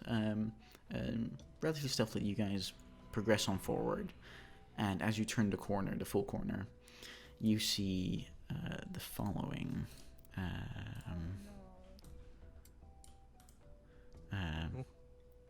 Ooh, baby. That's enemies. You see several fish-like creatures standing on two legs, as they're all like rummaging through stuff. There's fires, there's smoke, and currently none of them have noticed you. Currently, Why does one of them have a You fucking were- staff? you are entering from the left-hand He's side. obviously the He's probably the leader. leader. Yeah. So Are we drawing our you- dudes now? No, you don't have to. I've made Have sure our own that. tokens, don't Yeah, we? I've damn, made sure that okay. you guys have your own tokens. All right. Woo. So, can you guys drag them in, or is it?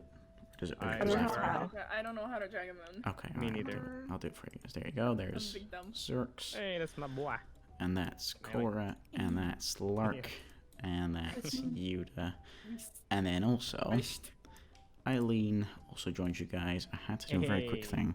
It's my wife. Sorry. As she joins you guys as well.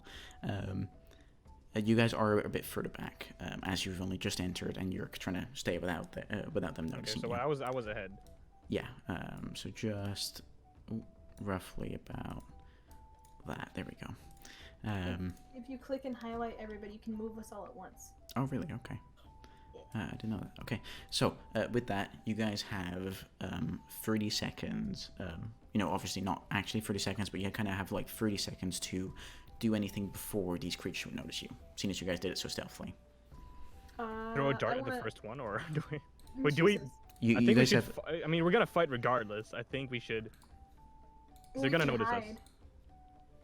Where can we hide? You could probably hide in those bushes. Yeah. I want to hide in the bushes. I'm hiding in the bushes. I don't Um, Fine. trust that. Okay.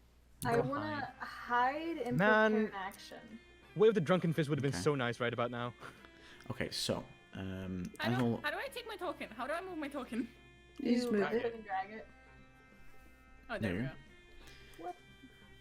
go. Hiding. Okay. I So wanna, as all I of wanna you. hide and prepare an action. Sorry.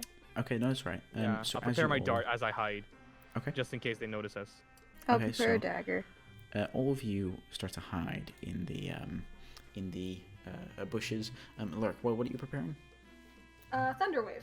Thunderwave. Okay, so you're aware that if you don't use it in your next turn, it kind of dissipates and that spell slot is gone. Yeah, Shit.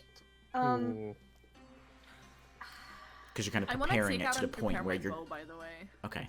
Like you're kind of taking out this spell and you're concentrating and you're kind of focusing, but you're holding it at the last minute. So that's kind of why it would dissipate if you don't use it the next turn.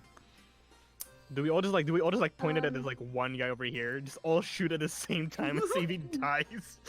Oh, then, shit. then I'd like to cast a different thing. Okay. All right. I'm So gonna do thunderclap instead. Okay, all right. Just okay. clap him. I got an idea. Okay, all right. What's Well, your idea? before Clap you all on. discuss those ideas, as you all get prepared in the bushes and you all start preparing your own actions, we'll take a break here. All right, we're fighting the DM. Let's go. Yeah, no, you are. As you all now, you're currently hidden, but Hey. for the surprise Hey. round, we'll still roll initiatives. 18. So- Fuck yeah. You rolled a Holy 6 shit. again. What the fuck is with Becca's roll? I've had no passing rolls this time. It's really weird. Okay, Roll 20 is just being a bitch today. Yeah. It's okay. that is indeed I'll hold right something. high initiative, but I'll roll like low attacks. Okay, all right. So with that, all of you have your initiative rolled. Are you guys ready to get into the combat? Yes, sir. You know what I want to do? Hmm? Can we eat them? No. The fish guys. Okay. No, wait. We Chris. ate a shark. Yeah. I still have one of the buns, right? Yep. Oh no. I still have one left. Okay. You gonna I eat it, want to motherfucker? throw the bun at like the barrels that are Yeah. like at the barrels beside the guy to like kind of distract him and have him turn around. Okay. All right. Well, And then as it's he does that, I want to shoot him. okay. Yeah, Well, it's as she shoots, I'll throw it. I'll throw a dart at him. okay. So I'll handle you guys in terms of initiative order. Okay, so and we'll it'd go be from me there. and Marshy. So Zerk, you're up first. All right. Well, I And then, prepare my dart and like I'll start like aiming for like when Ruda distracts him, so I can I can roll at advantage because I've prepared it, and so start aiming before throwing it because no. steady my this- shot, I suppose. Steady my shot. It's the same. Yeah, it's pretty much the same because steadying your shot wouldn't necessarily matter how you would do the throw. But what you can do, so essentially what you're doing is you're preparing the dart for when Cora throws the piece of the bun. Yeah. Okay. All right. And then Yuta, what are you doing? What am I doing? I'll probably prepare an attack as well with like, I don't know, a dagger. Okay. And what's the cue for you performing that attack? The same thing when the Okay. barrels get goofed. Okay, all right. Then it's Eileen's thing. She grabs a little tinderbox, and she holds one of the bombs out, and she's getting ready to light them. Then Cora, it's your turn. I do the thing. Okay, you do think so. You throw the bun, and as soon as you do, and as Is an soon as action or bonus action? I think that's important to. it'll be a bonus is that, like- action because Yeah, bonus action. it's not necessarily anything Yeah, no, major. just making sure. Just making sure. As you throw the bun and it hits the barrels, the fish guy that's standing there, he kind of turns around towards the barrels and just goes. As just kind Oh, of what the fuck kind of noise is I that? shoot him. I shoot him with the Garbage longbow. disposal sounding ass. I shoot him. So we all roll our attacks like for this. So I'm going to take you guys in order, but it's all happening at the same time. Zerx, you throw your dart. 19. Okay, all right, that definitely hits. Okay, wait, I threw a poison dart, by the way. Wait, did I Okay, roll you for kinda that had to say that for the beforehand. fishman? Yeah, no, sorry. I thought I said it before, but it was poison. Okay, well, I'll allow it this time. I'll take the And 19. next time I'll make sure to tell before. Yeah, I'll take the 19, but we'll treat it as a poison dart. So roll your damage for the dart itself. Where is it? There. It's a 6 piercing and Okay. it's poisoned. Okay, so well, it needs to make a Constitution throw of DC 12 to see if it gets poisoned. Let's have a look. It passes the save, so it does not get poisoned. Damn it. At that time, Yuda, you also you throw your dagger, or do you run Yep. up and stab him? No, I throw. Okay, all right. think Throw your ranged. Make your ranged attack. What? Fuck! Okay, so you take one of the daggers and you throw it, but you aim too high, and it just goes skidding across the sky, and it just disappears into one of the bushes way in the back. Well, that's gone forever. So Then it is Eileen's turn, as she lights the bomb, and she throws it. Let's have a look-see. As she throws it, there we go, 60 feet into that direction. And let me see if she actually manages to do that, because I have a thing.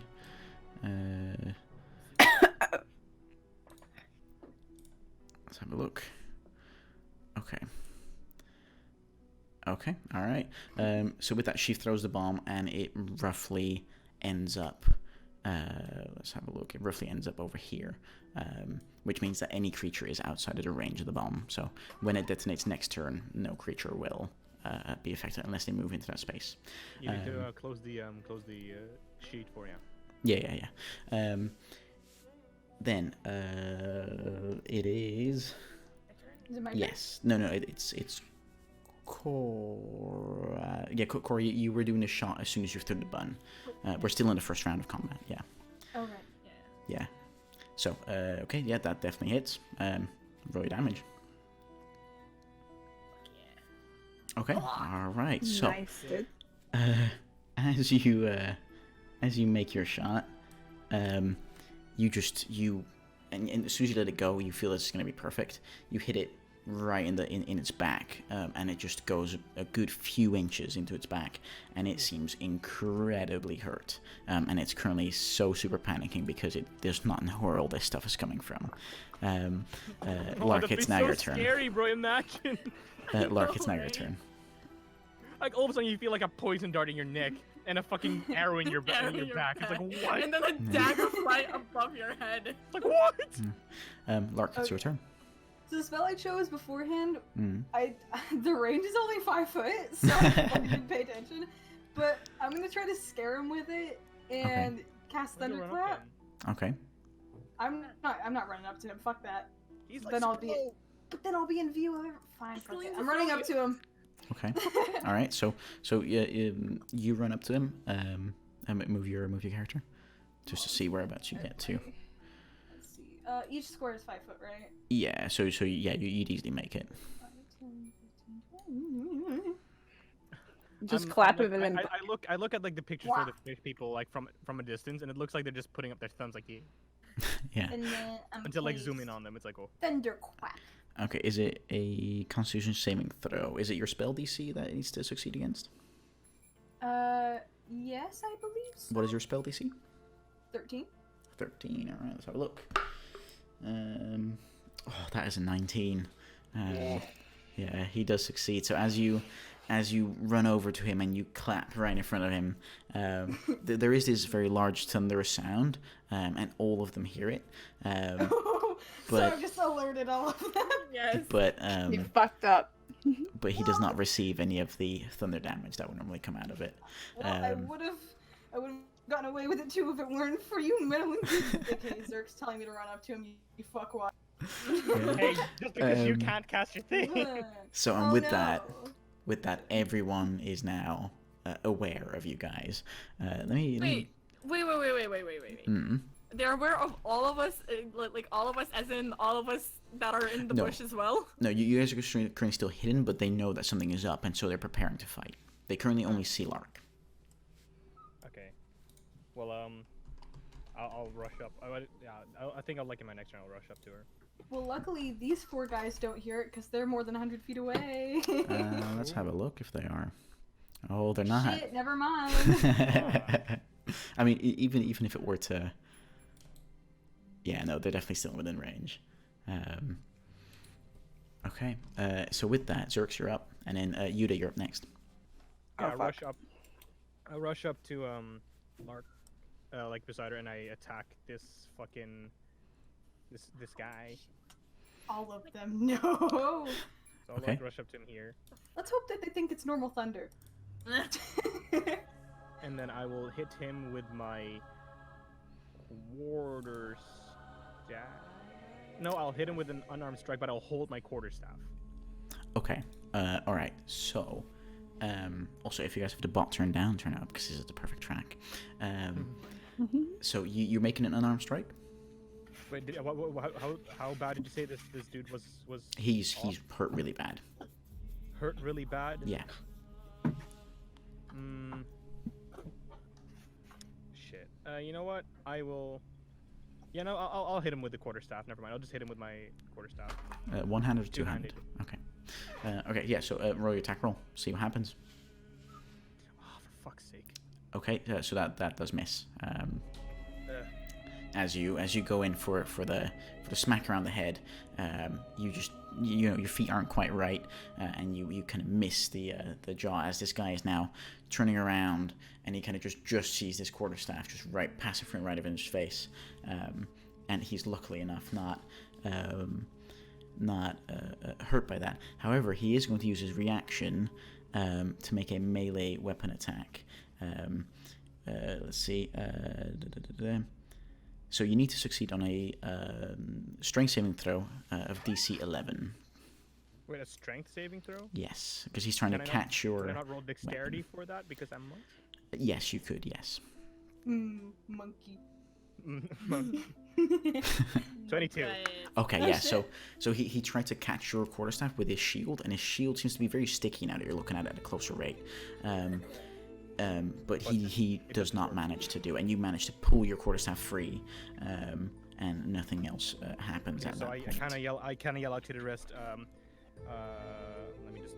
Don't activate. fucking yell at anything. Don't. Sticky shit. Okay. God, you let me. So all you hear that.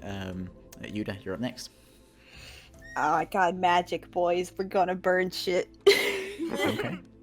Get him. Enough is burnt Oh already, but you know wait! it's a- By the way, Chris, Hmm. what are these creatures? By the way. These are called kuatoas. Yeah, but like, are they? They amongst are tribes? fish. They are fish. Like, what type They of monster are they? they are humanoids.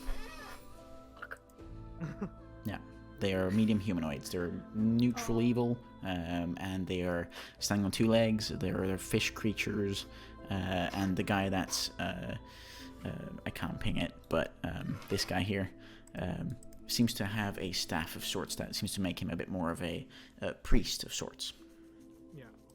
So I'm guessing they're not her favorite enemy. Nope. They're not. Aw. So, Yuda. Who should I aim for? I'm thinking one of these dudes over here. Should I aim for the leader? priest? Yeah, okay. Yeah, I want a leader as well. Watch him not be able to How do I be a check little the? bitch. How do I do that arrow thingy to check range?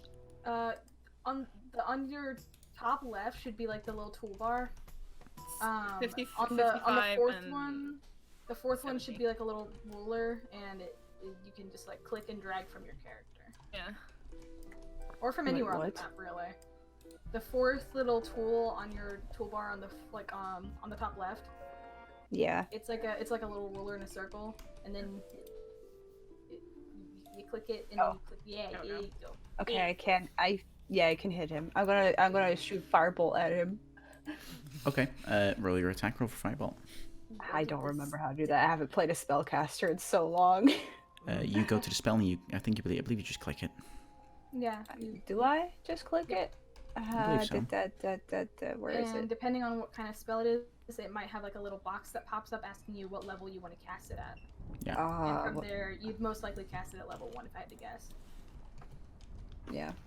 There you go. Did it do it? I don't know if it did it. Spell damage increased by 10. No. So a ranged spell attack. So you need to roll in your character sheet. There will be. Let me have a look. If you use the compendium in your attacks and spellcasting area, you should have like a little like box that lists like your weapons and their damage, and then on there as well should be your spells and what damage to click. Oh, Yeah. I don't. Did you I did you didn't manually set that up. You okay? Yeah. You manually did it. I can help you later fix that. Yeah. I believe for now it's your wisdom because the rogue borrows from the wizard spells. I believe it's your wisdom. So a d20 plus your wisdom plus your proficiency, to see if you hit. What's your proficiency? Click. Sweet. Okay. All right. Plus So- proficiency, right? What's her proficiency? His proficiency? Wisdom would be 2, right? Yeah. Or it's already added on. Yeah, it's already unknown. So with that, that just barely hits. Let's see, on the hit takes 1d10 fire damage. So 1d10, roll it. Boop. Okay, That's- all right. That's sad. Which one do you shoot this at? The priest dude, the leader guy, Okay. staffy man. Mr. All Cult right. Leader. Mr. So- What's a As cult leader you- name? Jim Jones. George. John. Oh, Jim, we've already Jim had- Jones. Jim Jim Jones from So- Jonestown. As Jim you- Jones from Jonestown. As you shoot this firebolt, it definitely arrives and it hits him, but it seems to like just the fire kind of glides off his skin, and he does not seem That's to great. take a lot of damage from it. That's whack. He is definitely hurt, but he does not seem to take a lot of damage. All right. Well, Okay, so with that, Eileen is up, so the bomb now explodes. And, well, normally that would do 3d8 of fire damage, but there's no one in its range, so nothing will happen to no one. And with that, she says, well, hot diggity dang, alright, well, sounds like I need to get a bit more up close. It is blunderbuss time. And with that, she starts moving. Let's see, where's she going to move to? She is going to move straight ahead. 1, 2, 3, 4, 5, 6. Right to there. Ooh, that is a squeaky shit. And with that, her turn ends as she prepares her blunderbuss. Alright. With that, Cora, you're up. I want Terry to go scratch the dudes that I shot at, like the dude that I shot at eyes, Okay, all right. right? Mm-hmm. And then I will shoot at the priest boy as well with my longbow. Okay, so first of all, for Terry, as Terry flies over to the Kuatoa that is near Lark and Zerks, his attack roll should just be just a melee attack from your sheet. Ah, fuck, how do I do that? So just a strength check. Okay. Okay, all right. Fuck. So Terry very majestically flies over, but because the skin of this Kuatoa is so slippery, it's trying to bite, but it can't really reach properly. So, and with that, so as Terry does this and he communicates back to you, he also says that these Kuatoa seem to have some kind of cap, like just on their skin, on the top of their head, which seems to be protecting them from the sun. Oh. So we need to knock off their cap. Knock it off, Terry. Knock it off, knock it off, knock it off, baby. Some really hardcore like Twilight. You hit a fish. You stopped the fish. Why would you do that? So does that end your turn? No, you're I wanna shooting longbow. Yeah. I want to shoot at Okay, roll your longbow attack. Let's see. Okay, yeah, that definitely hits. Okay, so roll damage. Okay, all right. So with that, you shoot an arrow towards the priest, and as the arrow comes closer and closer, it seems to be slowing down and down and down until the priest can no longer hold it, and the arrow still shoots through right into his lower arm, as he definitely takes that damage. Okay. But he has some. Fuck this guy. Power Yeah, to slow shit down. Ooh. he has magic. So are you moving anywhere? No. I was just gonna like ask Terry if we could like try to knock the little Not like, on this cap turn. off, but yeah, not on this turn. Kind of guess that. Yeah. Okay. All right. With that, Lark, it's your turn. Okay, I wanna slap a fish. I'm kidding. Slap him. Let's see. I'm gonna do shouting grace. I want to firmly grasp it. Okay. Slippery skin. I want to grasp the fish. Uh-huh. I want to grab him. Okay. I failed. You I are failed to grab the fish. you are also at disadvantage because their skin is slippery. That is one of their abilities. I do not grab fish. No, you try to grab onto the fish, but your hands just kind of like slide off, and you can't really get a good hold of him. Oh, that sucked. I still imagine this fish like with this thumb, like, yeah, try and grab me, fucker. Just as you try and do that, he's looking at you and he's just going. Garbage disposal. You are one sounding ugly ass. motherfucker. They're pretty horrible creatures. Imagine sounding like a garbage disposal. Okay, so with As that, Mark says that, you said on mid combat, like high five Zerks for it. with that, it is now Tell him, girl. it is now the turn of the Kuatoas. So the Kuatoa that's next to you, Lark, he's gonna try and make a spear attack at you. Okay. Let's have a look. That is a 21 to hit. Yeah, that fucking hits. No shit, it hits. Okay, all right. With that, he does. Oh, he does 2 points of let's see, piercing damage. Okay. Yeah. Okay, and with that, the other Kuatoas, they're going to start moving closer towards you guys, as they are now all noticing you. The priest will move there, and these guys will start to move. There you go. And with that, the archpriest, which you can now much clearer see now, and he definitely has a staff, like almost like a scorpion, bound on the top. And with that, he is going to, let's see, he's going to use Sacred Flame on Zerx, seeing as Zerx is the closest. So Zerx, you need to roll a Dexterity saving throw of 12 to see if you can avoid this. Oh my god, are you shitting me? Yikes. The rolls tonight, they're bad. They're interesting. No. And with that, you take and he rolled really well on the damage. You take 15 points of radiant damage. Jesus. As this flame just appears on your body, as the archpriest is 15, just you said? 15, yeah.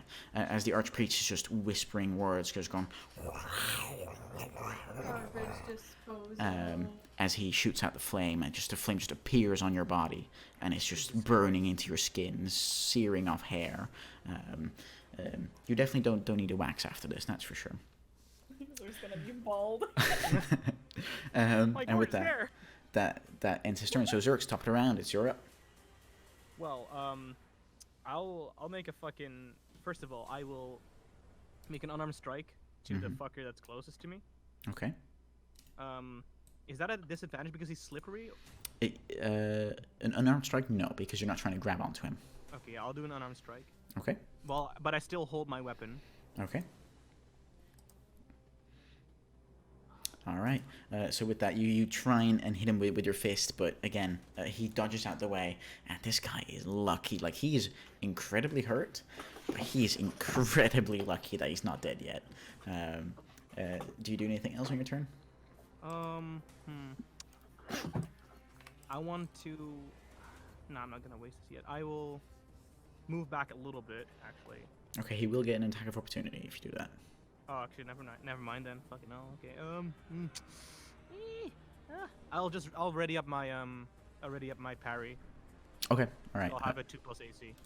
Okay. All right. Cool. All right. Make sure to remember that. So with that, let's see. Yuda, it's your turn. I'm gonna go over to. I can't move my dude. Oh, that's why. Yeah. Over to right here. I Okay. forgot her name. I believe that is a couple feet too many. How about right here? Yeah, that'd be fine. Yeah, that'd be perfect. Okay. All right. So yeah, you're right next up to Eileen. What do you use for your action? Wait, don't I have an action and a movement? Yeah, you do. Yeah.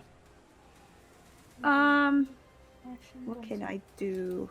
Let's try a different spell. What about Toll of the Dead on this dude? Okay. What does Toll of that say? Here. Fuck, bitch. Stop telling me what to do. You can receive an range in the dance bar. So save a wisdom saving throw or take 1d8, succeed.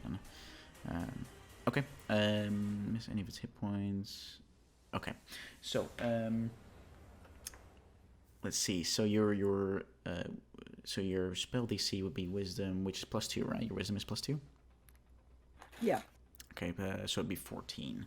So let's see if he makes that. He does not make that at all. He rolled a 3 roll damage, so that's 1d8 Fucked. because he's currently full health. Fuck! These rolls, man. No, this fucking roll 20 is rigged, bro. Can I have a halfling luck? Motherfucker did 15 damage, and Yuta does 1. That's Yeah, fucking why don't- bullshit. I have an idea. Let's just leave. We could just run. I am enjoying this one.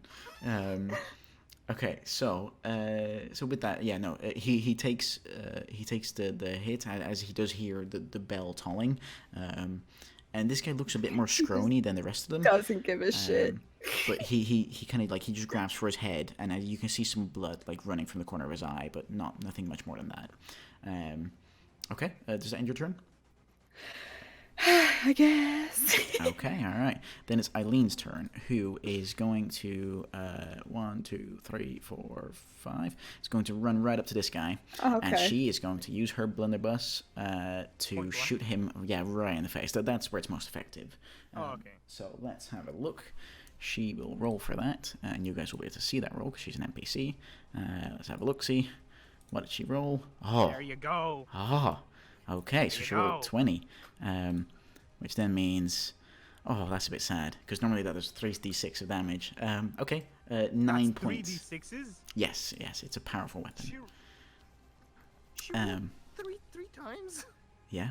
What the fuck? And so with that Kuatoa just gets a full blast of just blunderbuss pellets right in its stomach, as most of them just puncture right into the skin and just, definitely penetrate as he takes a shit ton of damage from that.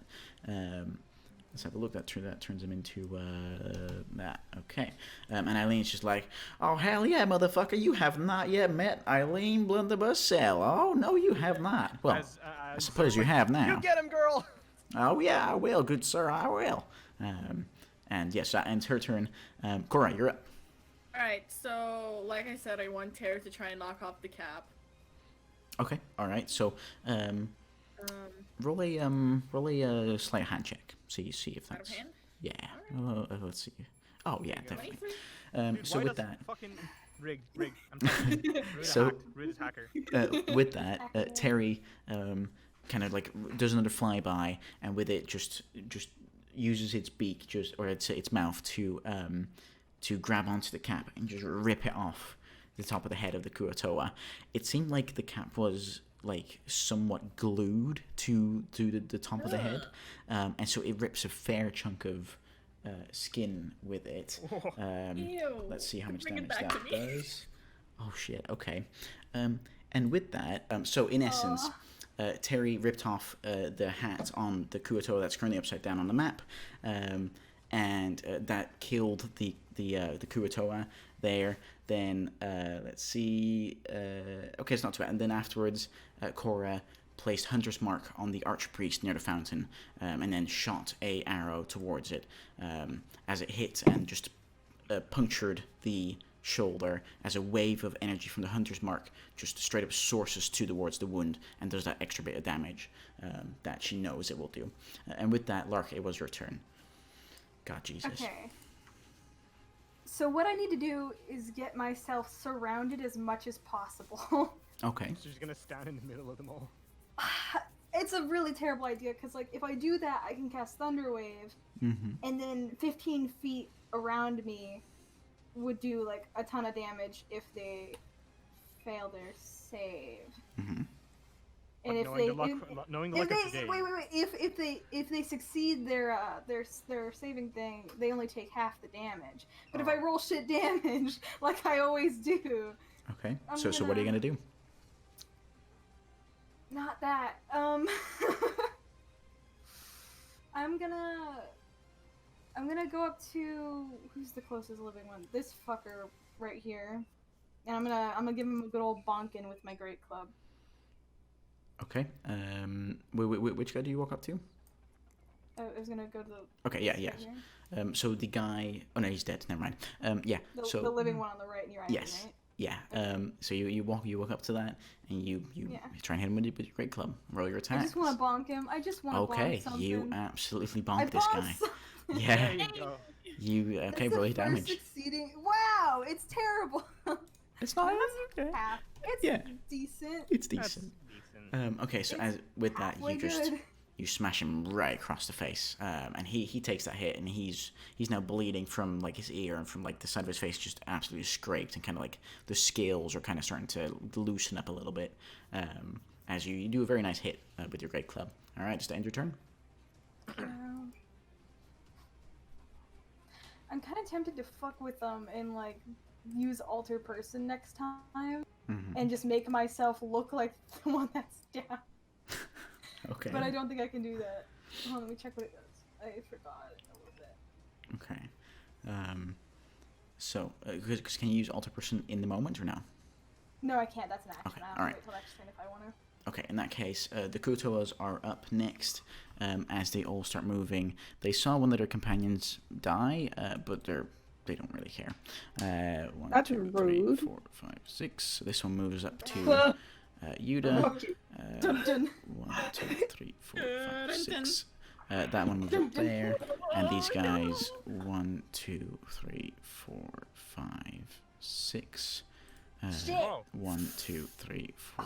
If Eileen weren't 5, near me, 6. that would be a really good time. 1, 2, 3, 4, 5, 6. And 1, 2, 3, 4, 5, 6. And the archpriest goes 1, 2, 3, 4. Y'all want to abandon ship? And so with that, so after all that, the archpriest starts chanting some more. And as it starts chanting, you again hear the now familiar as it just gets louder and louder. As what was earlier a clear sky, you now see clouds starting to fuck move this in, shit. and Fuck you that. feel the temperature starting to go down ever so slightly. And you can tell that what earlier was just a very calm breeze has now turned into quite a moderate wind. Okay, he with that, Anki. that ends his turn. We've angered the gods. We Zerx, have you're to up. kill the priest boy first. Zerx, what are you gonna do? I'll throw a poison dart at him. Okay, At alright. the priest. Yeah. Okay. Yeah, I'll do that. Yeah. Let's see. What's the distance on it is 25. It's 25 to 60, I believe, and my distance from him right now is 40. So I can roll normally. Okay. Darts. Come on. Yeah, thanks for those tips. That's really helpful. 14. Does that hit? Yeah, that does hit. You're aiming at the priest guy? Yeah. Yeah. So he definitely has less armor, and so yeah, that definitely hits. So you throw fucked. the poison dart, yes? Poison dart. Yeah. Yeah, okay. All right. So you throw the poison dart, and it just hits him right in the middle of his chest as he makes a DC 12 Constitution saving throw. Let's have a look. See, which he just passes by rolling a 13. Little shit. Do I roll he- damage as well still? Yes, you still roll damage for the impact of the actual 5 dart. piercing. Okay, 5 piercing damage. All right, that's a good amount of damage. Let's have a look. See, that puts him Everyone. at that. Yeah, just throw shit at him. Okay, and so with that, you guys, before it's your turn, you guys notice some movement, some sounds, some little bits of talking, chittering, chattering, as you guys look around you, you see several Dead bodies rise. goblins Oh. Never mind, he's not a necromancer. arrive on the You're such a rooftops. Can they help us? Please help us. Hey, buddies. I don't associate gobs with help. Help us, please. As they are curiously just peeking over the rooftops, and they're just looking at what is going on. They don't currently seem to be attacking you guys or them. They're currently just looking. What if I give them Wow. food? Will they help us? Yuda, We'll it's pay your you. turn. Yuda, it's Oh your turn. fuck. Can I? Let's try this again. But I want to do it on the priest guy. Okay. I want to do the I forgot what it's called. The one I did last time. The fireball? No. No. Death toll. Yeah. Oh, right, Toll of the Dead. Okay, yes. So that is a DC 14. He rolls a natural 1, so he fails that one. Good. Yeah. Fuck. And he has lost some of Bitch. his HP, so that means a D12. Fuck you. Yes. Okay, all right, nice one. That is a good roll, and that puts him all right, quite a bit lower. All right, so with that, you just concentrate, and your hands make a couple of movements as the priest just grabs for its temples, and it seems to be in quite a bit of pain as some blood comes running from the side of the eyes, the ears, and nose. And it's painting quite a grotesque picture, but he's in a lot of pain as you do that. He's hurt to some degree. He better be big. But he's definitely still not too bad. And with that, it ends your turn. Eileen's up next, as she welcomes the other Kuatoa that's now next to her, going like, "Oh well, all right there, baby. I'll be right with you, all right." As she goes for another shot with her blunderbuss. Let's have a look. Oh, which definitely hits. As she goes for the same one that she went through for previously, which then, let's see, I should have rolled her thing through here, shouldn't I? So ignore the roll, since I rolled it in private, but that would have still hit. And it rolls the damage. Kabango. Okay. 10 piercing damage. As that Kuatoa just gets blasted away, as a blast of pellets just completely leaves this big round hole in its stomach, where you can just look through and you can see the other side. And it just falls and limps to the ground as it goes. And then it's dead. You should have like a creature demo reel, bro. Yeah, something like that. Ask Callum about that. He knows all about it. And with that ends her turn as she uses her bonus action to reload once more, and she seems to be happy to keep on fighting.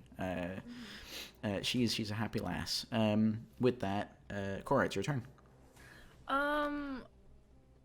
Could I run to the fire here with a bonus action?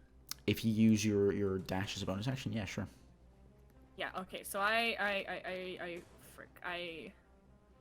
want to run How to much the fire. movement do you have? How much movement do you Right have? here. Yeah, I how have much my. movement? No, I'm small, so it's 25. Right. Oh, Yeah, wow. there you go. Okay, so you run over there, no problem. The Right, fire is really hot though. Yeah, I know. I wanna set my arrow on fire and shoot it at the dude. Okay. Which Which one of the guys? The priest boy. Priest. Okay. All right. So easy enough. You light your arrow on fire. It takes you a couple of seconds before it gets going, and it kind of puts the whole arrow on fire rather than just the tip. Oh, fuck.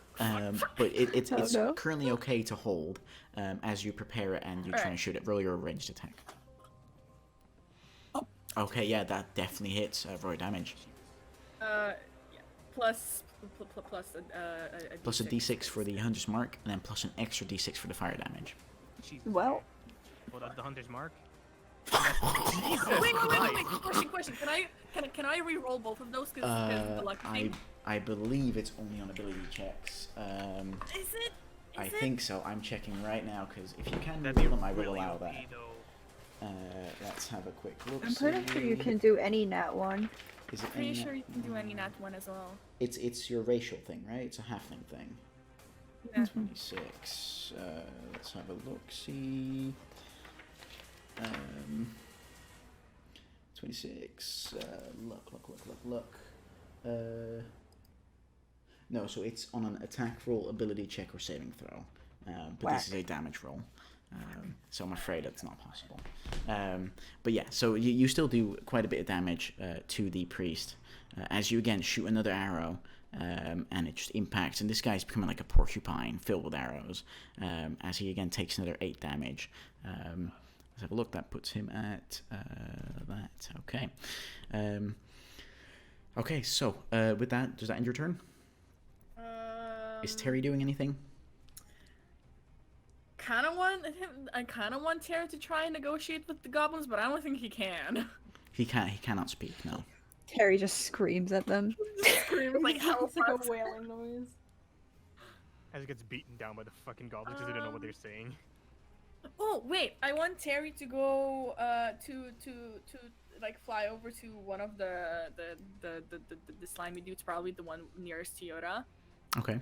And Take I'm his guessing hat. Oh, yeah, take his hat. Okay. All right. Roll a Sleight of hand? yeah. I did say sleight of hand, didn't I? Yeah. Roll a sleight of hand and see if that works out. Alright, hold up. Okay. Yeah. That definitely works. As the creature takes 1d4 of damage from that, which is a 4. Okay. So that puts that creature. Let's have a look. Yeah, okay, so that creature, as the cap gets ripped off again, and just a nice, chunky, large piece of meat just is ripped Ew. off with it. And Where the yeah, fuck is no, that? he's definitely hurt pretty bad as he gets pretty low. With that ends your turn. Let's have a look. Lark, it's your turn. Okay. I forgot that I had comprehend languages. Okay. It's a little too late though. So what I'm gonna do? What does it require me to touch this fucker?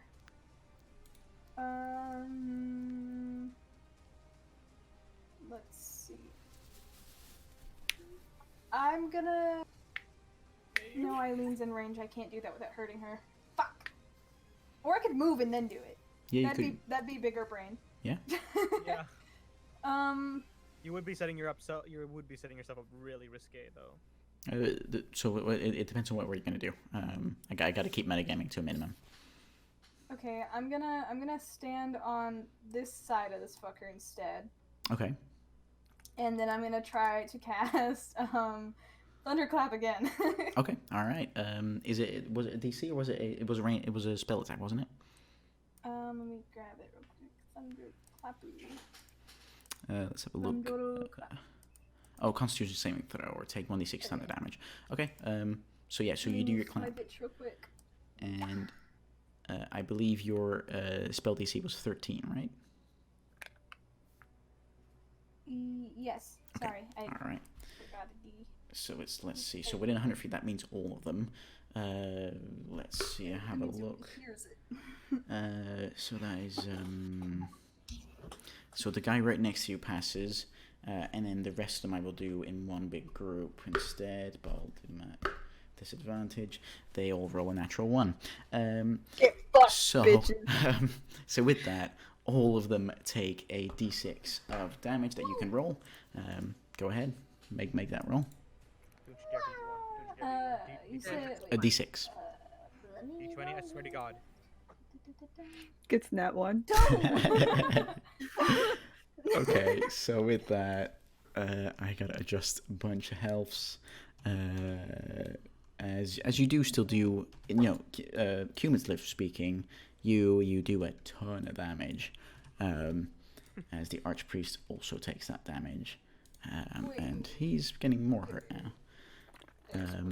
Are they all knocked down as well, or no? No, they're not. This is not the same one. This is, I thought it was from their wave, but it's not. Okay, does that end your turn? yeah. Okay, alright, so with that, it is the Kuatoa's turn. Let's see, as the one next to Eileen is gonna actually swipe at you, Lark, with his spear, because you just did that damage to him. Cool. So let's have a look. That is a 9 to hit, which I don't think it does. No. Okay, alright. Sure don't. Okay, so he misses that stab as he tries to stab you, and that ends his turn. The rest of them, let's have a look. See, so the rest of them, one moves here, the other one moves there, the other one moves there. Now would be a really good time if I cast Thunderwave if Eileen wasn't there. This one goes there, and Just this Not try one and call out. goes Not there. call out to her. Just like, say, yo, Eileen, move the fuck back. The priest is gonna move back again. It's over there. Coward.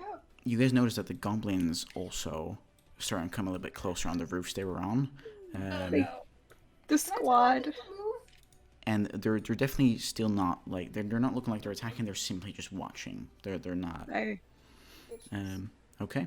All right. So that ends all our turns. With that, the archpriest just keeps on chanting and keeps on calling out all these arcane words in its own language, as the clouds become grayer and grayer, and then they become almost this dark black, as you guys start to see snow coming from the sky, and a ground mist starts to rise, and the wind starts picking up into a pretty strong wind at this point. You guys do not seem to be affected. The temperature still seems to be dropping, even though there's fire all around you guys. The temperature is just dropping steadily, and he's just concentrating at this currently. I just say that, Chris, this is a really pretty map. Thank you. Definitely. And so with that ends his turn. Zerg, stop around. You're up. Yuda, you're up next. Okay, I run up to him. I have 40 movement, so Okay. I can make that with my normal movement. Yep. And I use my quarterstaff double-handed Okay. to give him a good old whack. Okay. All right. So with that, roll your attack. 16. All right. That does hit. Roll damage. Good shit. There we go. 11. Okay, all right. So as you run up, you just give him a right old whack across the face. As he takes a hit, he just goes, and he just snaps his head back at you, and he just goes, as he seems to I be. can't understand what you're saying. Speak, Speak common English. Common motherfucker, do you speak it? As you say that, you hear death. Oh, that's a word I understand. Oh, where'd you learn that? And Oh, with that, he's you can just you can just see the anger in its eyes. Well, you should have thought twice before attacking us, cheeky bitch. With that, does that end your turn?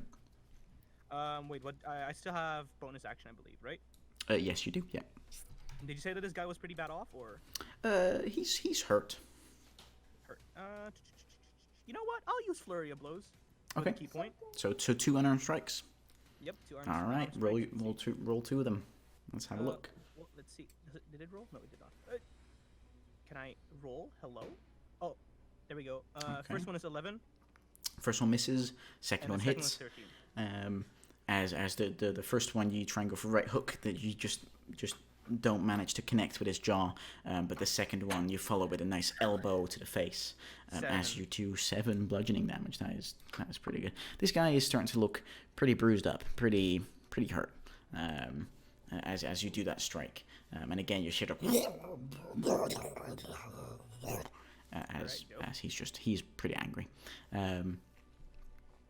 Okay, with that ends your turn. Yuda, you're up. I'm gonna shake this dude. I'm gonna get stabbed. Shake Okay. him. All right, stab him. Roll your melee attack. Shanky shake. Hey. Okay, yeah, that hits.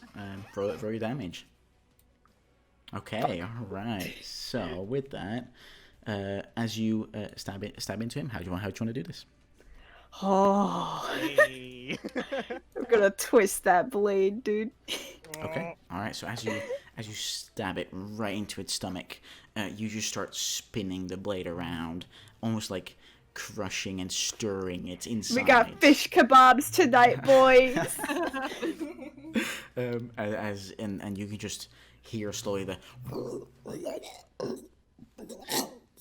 As he like spits out his blood. as Ew. he's slowly sinks to the floor and just is dead. Get And fucked. with that, you see the goblins. They're kind of clapping and they kind of go like Oh, as they're You guys enjoying the just show? clapping.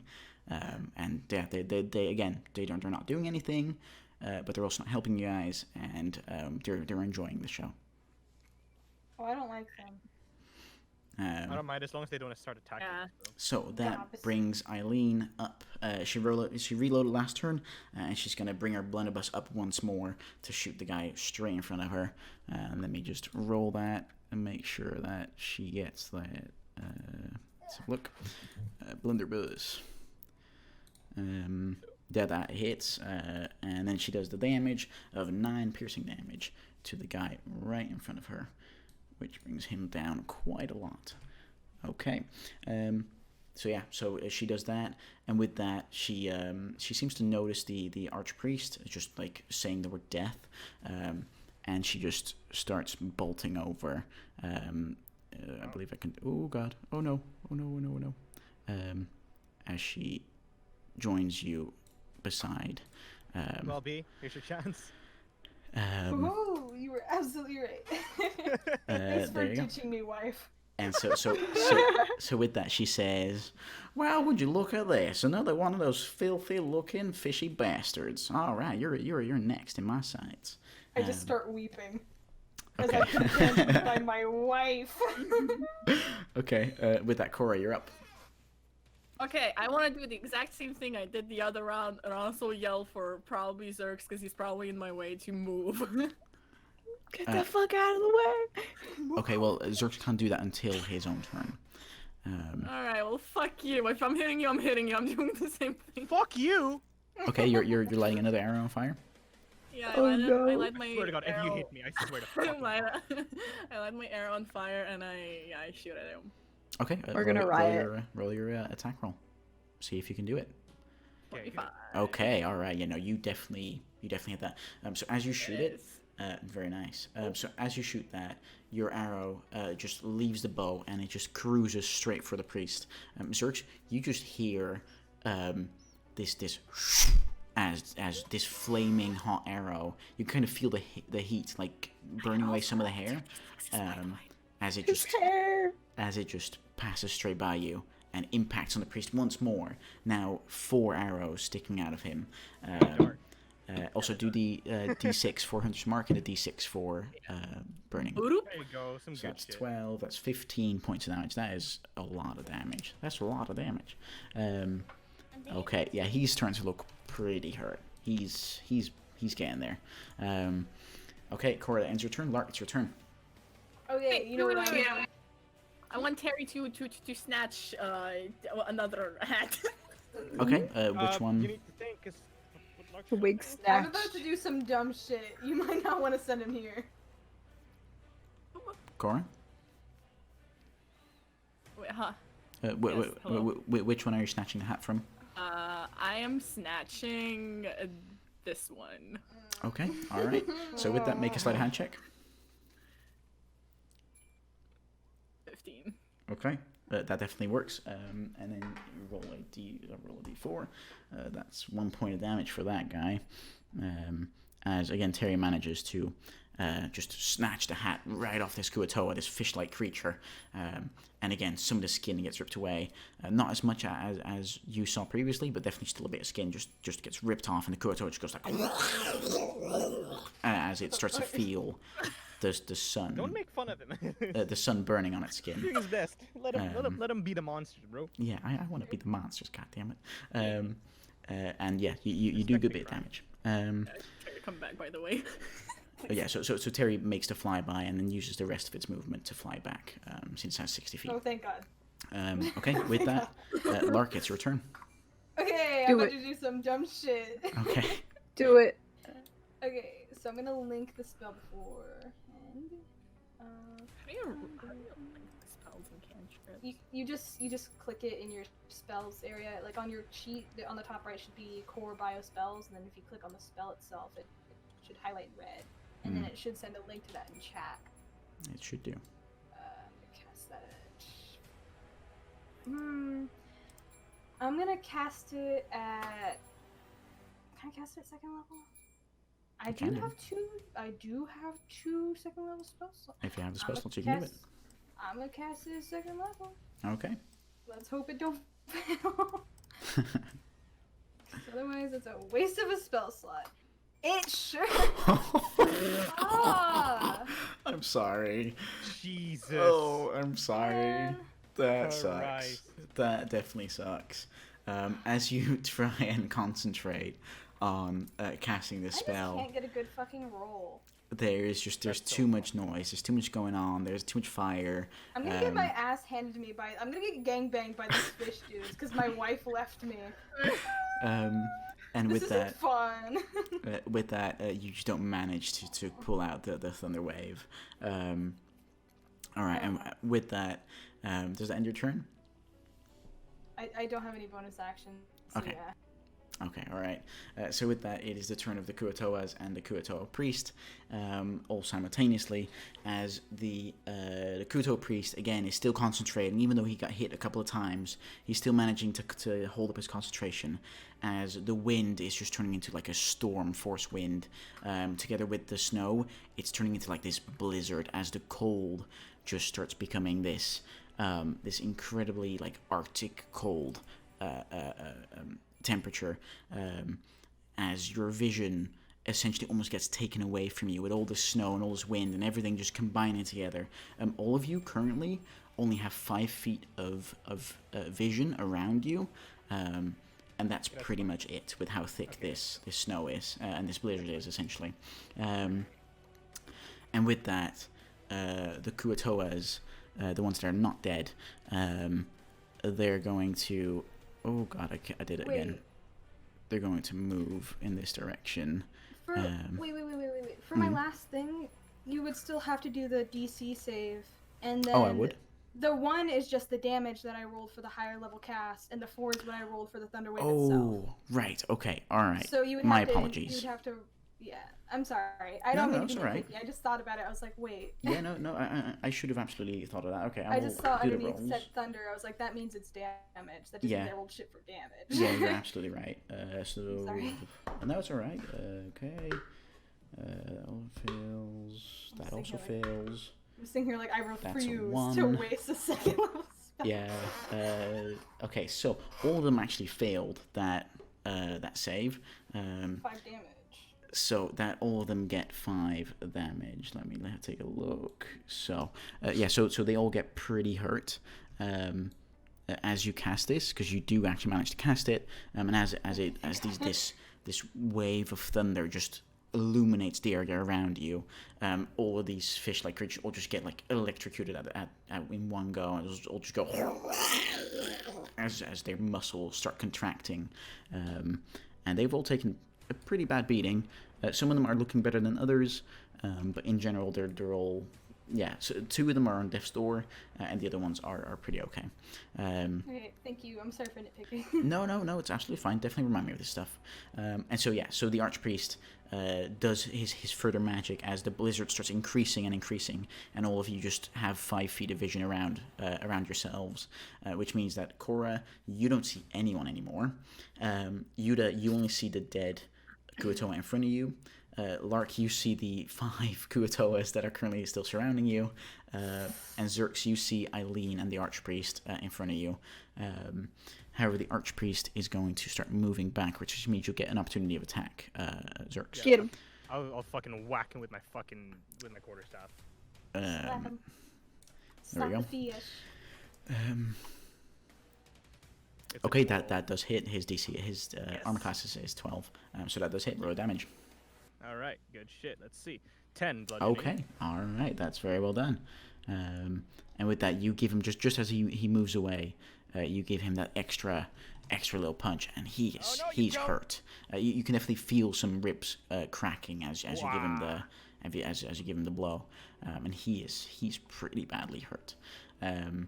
And with that, he starts leaving that way. So Zerx, you no longer see him, and neither does Eileen. But do I know which direction he went in? You saw him essentially from here. You saw him go there, but beyond that, you wouldn't know. Fuck. And then Lark, you see these Kuatoas all leave your melee range, which means you get an opportunity of attack on all of them. Hey. Guess what? I'm a cast. So, Oh no! What are you gonna cast? Thunder wave. Okay, all right. You roll that thunder Casting wave. at second level. Okay, all right. I'll leave it there for now. Get him. Oh Hey! wow. Good shit. Okay. All right. Let me see how many of them pass. Let's have a look. Wait. They all pass. That's a fail. Yeah. Fail, yes. That's a They pass. take half damage if it passes. Yeah. Okay, that's a They pass, fail. they take half damage. That's a fail. And that is a pass. Okay, so they take half damage if they pass, Yep. and it's half damage rounded up, right? I believe it's always rounded up. Sure, let's go with 9. Okay, so that guy dies. That guy dies. That guy takes half damage. That's 9. So that's this remaining. This is the first time I've rolled good. And Please you got some praise kills out of me. good shit. This guy dies, and even though this guy saves, he still dies because the stuff is too much. So as you do that, Happy. as you do that, that guy dies. That guy dies. This guy stays. Oh my god. That guy dies. Hey. Oh man, And we that guy wiped dies. out all of them. We need fish Good. for the next few years. Delicious. So with that, all of you just hear this thunderous sound, and you see some beams of lighting shooting through the blizzard. But none of you really know where that's coming from. You can assume it's Lark, but you're not completely certain. As is one Kuatoa, after taking that much damage from your attack of opportunity, he starts running in this Running direction. towards Zerx. Runs towards. And he No, will. but how he go can't there. see anything. He would just run. He would just run like that. Is it? Oh, you're I gonna mean- give Eileen the Wouldn't attack. it be like opportunity. a sphere of like darkness? Is that the spell he cast? No, it's not. That's not the spell he cast. I But would Zerx, you don't see him, but you could, from all your travels and all the tales you've heard, you probably know that these fish-like creatures, even though you haven't encountered them personally, that they have a way of communication beyond just words. Okay, gotcha. And so with that all happens. Eileen gets the attack of opportunity, and she My just wife. sees him. She's gonna use her blunderbuss because that's what she does. Yeah. Let's have a look. See, 12. that does unfortunately not hit. What? They have a higher and, armor class than the fucking priest boy. Let's see. Okay, yeah, no. So with that, that does not hit, as she has to do it in a reaction, and she shoots a bit too early, and the pellets just kind of go spraying through the sky and don't really do much. Okay, so with that, Zerx, it's your turn. You don't know where they ran off to. Well, what can I do? Let's see. What do I have here?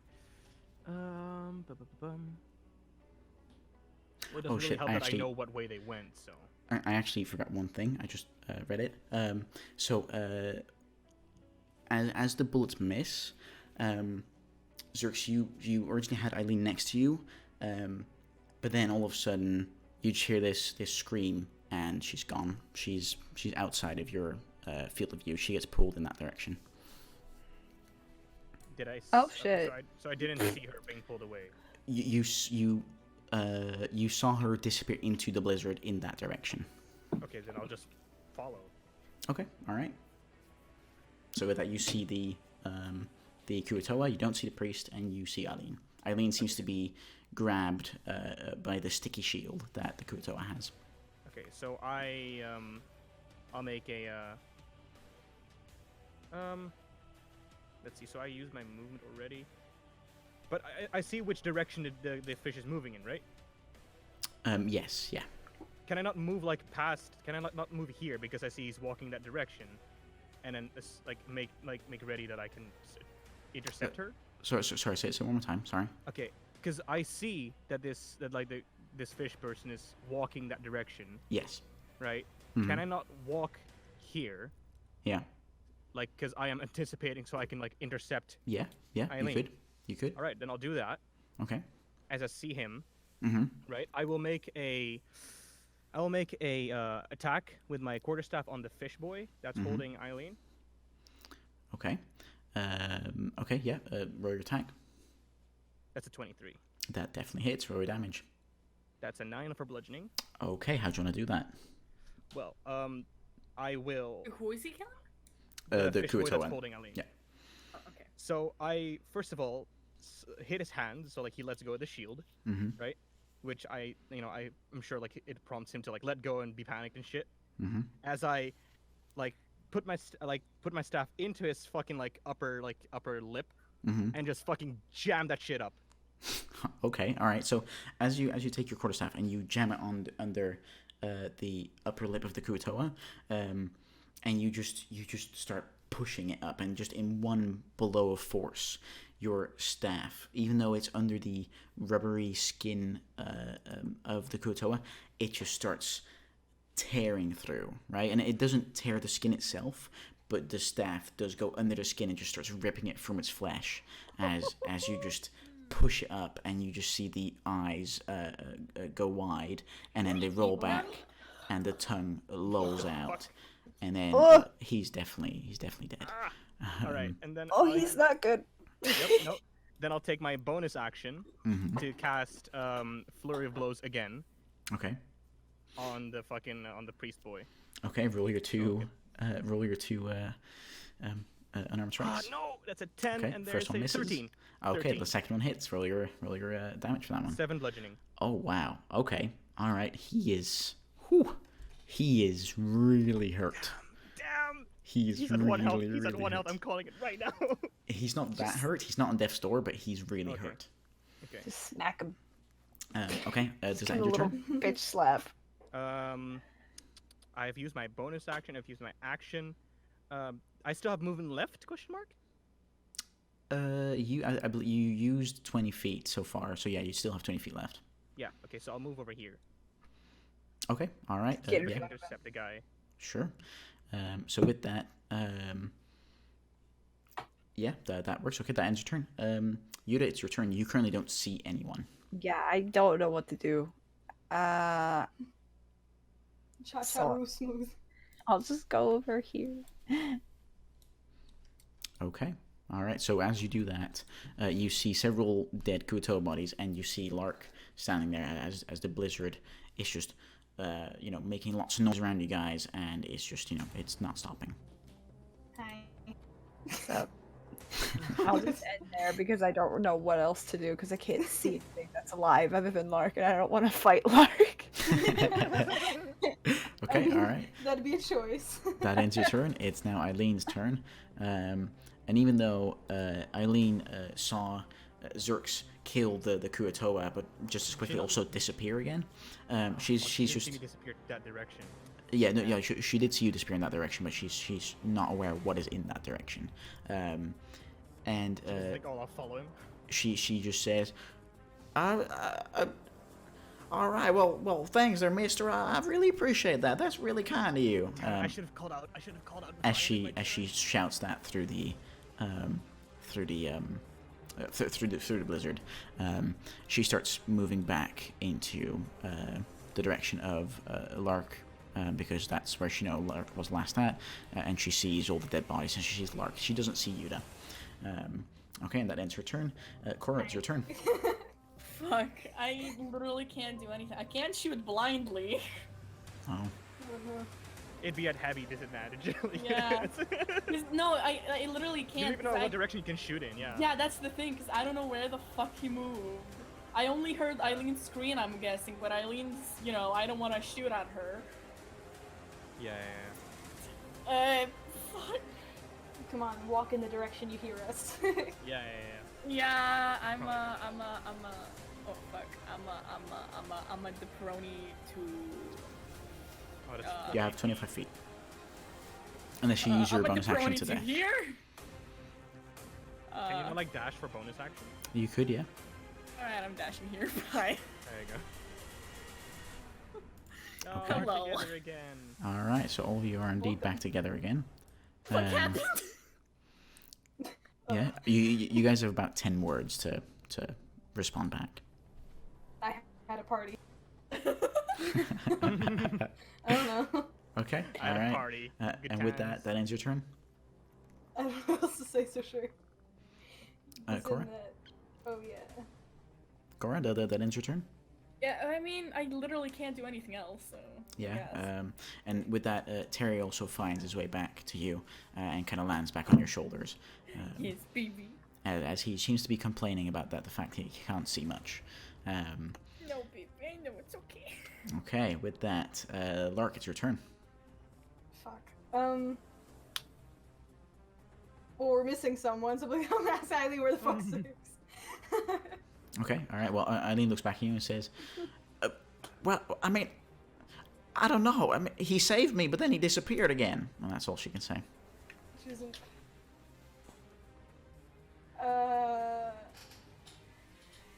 I don't know what direction to walk in because I went. Well, I know the direction she came from, right? Yeah, that's true. I guess I'm gonna go in that direction. Okay, you can move 30 far as feet in I that can. direction. 5, 10, 15, 20. Oh, Jesus. Is that Okay. 30 feet? Yeah, you can move diagonally. Yeah, that's true. Yeah, that's true. Is that? That is indeed Oh, 30 shit, feet. that is Yeah. 30 Okay. feet. Nice one. All right. That That's is. fucking great. All right. Yeah, very nice. Okay, so yeah, you don't as you keep walking, you pass by the dead Kuatoa, but like his skin just kind of like torn off his face. Ew. Yeah, that's pretty much all you can see. Okay, so with that, it is the Kuatoa's turn and the Kuatoa priest, but all the Kuatoas are dead, so it's just a priest. So with that, Zerx he looks at you and he just says,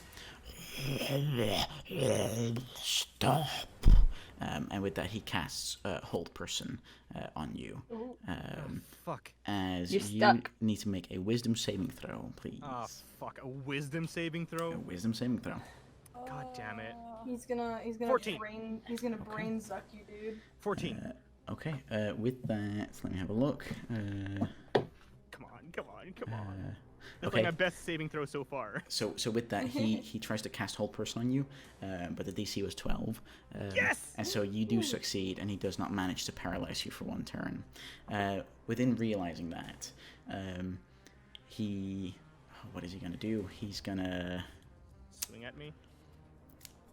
Throw hands, bro. Throw hands, bro. You what? Huh? You turn around. What you gonna do, huh? Yeah. can do I Yeah. don't even know he's over there. Yeah, that is what he's gonna do. He's gonna swing Oh, at me. really? He's gonna use his multi-attack and use 2 scepter attacks because he's gonna use his scepter that he has with him. So Oh, let's fuck, have a I'm so look. fucked. Wait, shit. Oh no. Oh, he's bad. Oh no, wait, fuck. Oh That no, is shit. a 17 to hit.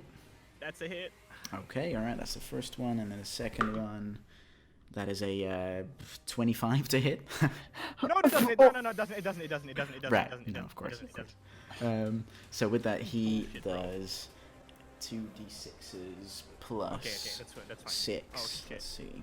Plus 6. So that's 3. Oh. Yeah, so it's plus 3 per d6. So that's 3, and Ah, that's fuck. 5. That's No. that's 11 points of bludgeoning Okay. damage. Okay, that's fine. Dude. I take that. Oh shit, that is okay. So I read it wrong. So that's yeah, no, it's 11 points of bludgeoning damage plus an extra 4d6 of lightning damage. Oh, for Oh, fuck's whoa. sake, then I'm down. I'm down. 3, Oh boy. 4. You're relatively lucky because he rolled 2 ones on that. So that's a total of 10 extra lightning damage. Well, I had 15. You can't go into negatives, so you'll be okay. I'm, Yeah. well, Zero. I would have been negative, but I'm knocked out then. How much negative would you have been? Let's see. Okay, so I went from 13, I think. Hmm. And how much did you say they did? So the first thing did how much was it? 2d6 plus that was 11. So the first thing did 11, which put you down to 2. Yeah. And then after that, it did 10 points of lightning damage to put you on -8. So okay, That's you're not okay. fair. He's a priest. He shouldn't be able to do that in melee. Fuck that. Yeah, that's what he's able to do. That's bullshit. And with that, you do indeed fall onto the ground unconscious. And he starts to use its movement. Oh god, there we go. He starts using his movement 1, 2, 3, 4, 5, 6 as he starts making his way out the door, which none of you can currently see. So That's so seeing as not there's fair. Seeing as What a there's pussy. currently no immediate danger, you guys are now out of initiative, and you can all move together. But that also means that the Archpriest also goes together with you guys, which means he is going to disappear out the door and off the map. He's just gonna leave his dead cult. Yeah. Yeah, that's what it seems like. So, Oh no, I don't know with the map. I'll catch up with Lark. yeah, well, I'm gonna catch up with Lark as well. Is the blizzard just dissipated? It's currently still going, but you guys, after a little bit of finding, you guys managed to find each other, including Eileen also. You guys currently do not know where Zerx is. No, considering it's out of initiative, and I saw them walk this way, it could only be left or right. So I'm Yeah. gonna yell and try and find Zerx. What are the goblins doing, by the way? Set- You you currently can't don't see the know. gobs. You currently do not know. Oh god. They're We can doing split whoever- up. Oh, We're okay. not splitting up. Some I'm already like on the right 2 of side, us. so I guess I'll go right. Okay. It's like, again, I wouldn't know, so. Yeah. Womp, womp, Okay. womp. So you guys are moving where? Okay. I'm going- I know about the Which rest. way? That's Left good. or right? I'm not trying to call out to Zerx. Well, Okay. he's dead, so. Yeah, you Dead. call out, but you get no response. so seeing as Lark, you've moved that way, Eileen will start moving this way, and she will find Zerks. Yuda, where are you moving? Right there. Following Eileen. Okay. Oh fuck! Hi, and then- Zerk. Go with yeah. Mark then. Okay. All right. Yeah. So with that, Eileen and Corey, you guys find Zerks. He's currently bleeding out. Zerks, I'd like you to make a death saving throw, please. Can I? Where's that death saving? Where's that? So it's essentially just a d20, and if it's above, Oh, okay, that's a fail. I stabilize? So mark down the Yeah, one fail on you your could. on your sheet. Okay. All right. Wait. Why did I have to, if someone could stabilize me? What? Well, it needs to be done normally every turn, but since we're out of the turn order, it happens on intervals essentially. But before someone could stabilize you, that interval had passed, so you have to make one saving throw. But it's only on 3 fails that you actually die. So yeah, don't I worry know, about but then that's just one failure already just gone for me. Like that's just one it. chance. After each long rest, it disappears again. You get okay again. So, okay. So with I that, wanna stabilize Zerks. okay. So yeah, roll a medicine check. See if you can stabilize him. Fuck. Okay. Yeah. No, that does not seem to completely Why do you work always out. roll good, but not when you try to save me? You don't seem to have enough knowledge on how to kind of like help stabilize him in this current way, because he's just the energy of the lightning strike that came from the priest is just pulsating through its body. Eileen crouches down and she tries Wait, the same can you thing, do it, please? and she does roll high enough. And with that, Zerks, thank you God. are brought back to 1 HP. Cool. Okay. Ah. Okay, and with that as well, the blizzard slowly starts fading away. And as you guys start to look around you, you can see that the goblins are currently just inspecting the bodies. They're taking the loot. I mean, they can take them. They're just fishies. They're currently just inspecting the bodies, and they currently have not yet noticed that you guys are seeing them do that. I think we should not interact with them. Can I give him a chocolate croissant? You That's could just a do. rock.